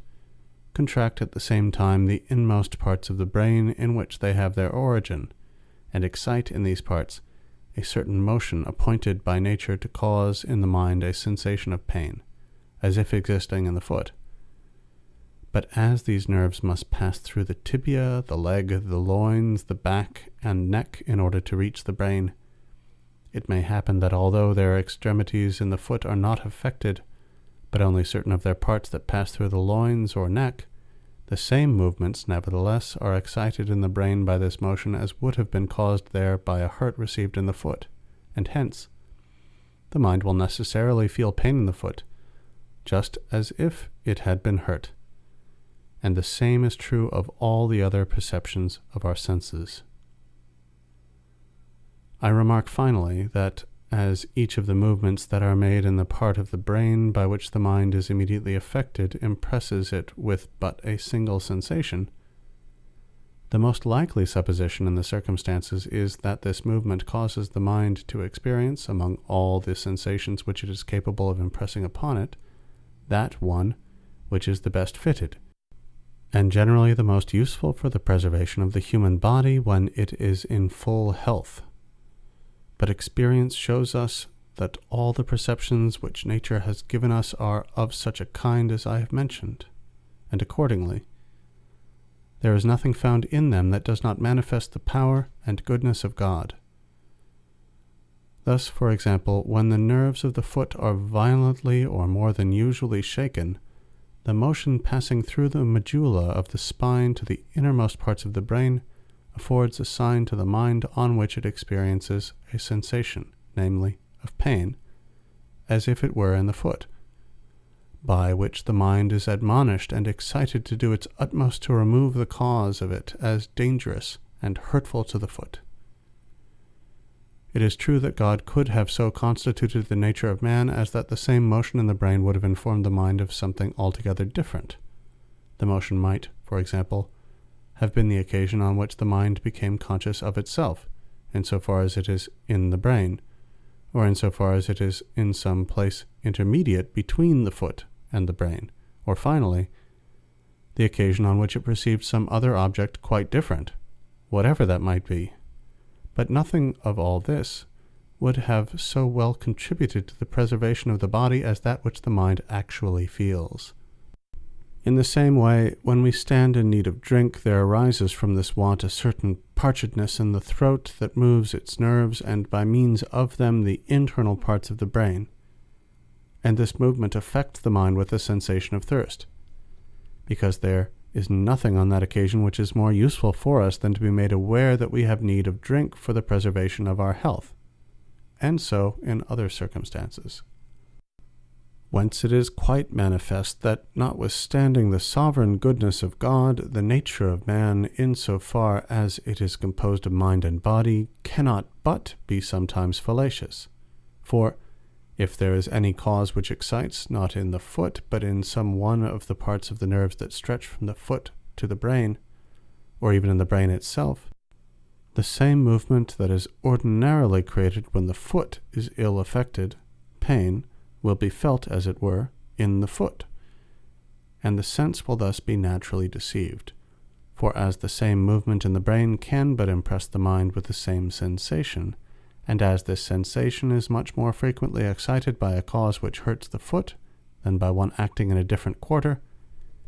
it is reasonable that it should lead the mind to feel pain in the foot rather than in any other part of the body. And if it sometimes happens that the parchedness of the throat does not arise, as is usual, from drink being necessary for the health of the body, but from quite the opposite cause, as is the case with the dropsicle, yet it is much better that it should be deceitful in that instance than if, on the contrary, it were continually fallacious when the body is well disposed.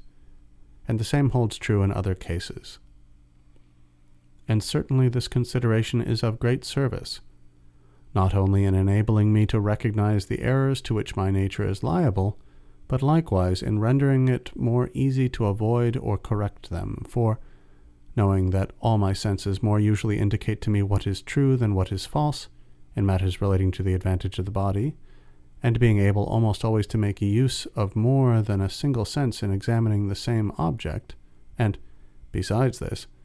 being able to use my memory in connecting present with past knowledge, and my understanding, which has already discovered all the causes of my errors,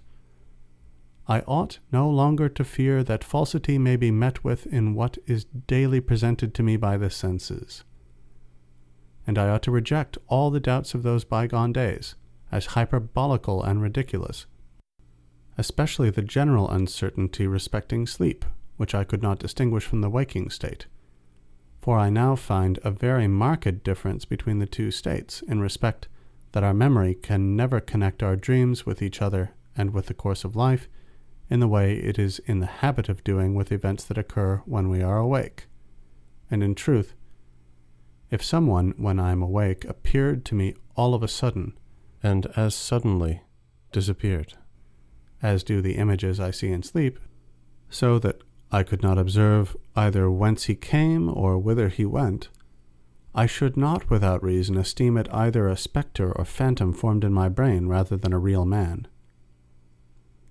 But when I perceive objects with regard to which I can distinctly determine both the place whence they come and that in which they are, and the time at which they appear to me, and when without interruption I can connect the perception I have of them with the whole of the other parts of my life, I am perfectly sure that what I thus perceive occurs while I am awake, and not during sleep. And I ought not in the least degree to doubt of the truth of these presentations, if, after having called together all my senses, my memory, and my understanding for the purpose of examining them, no deliverance is given by any one of these faculties which is repugnant to that of any other. For since God is no deceiver, it necessarily follows that I am not herein deceived. But because the necessities of action frequently oblige us to come to a determination before we have had leisure for so careful an examination, it must be confessed that the life of man is frequently obnoxious to error with respect to individual objects. and we must, in conclusion, acknowledge the weakness of our nature.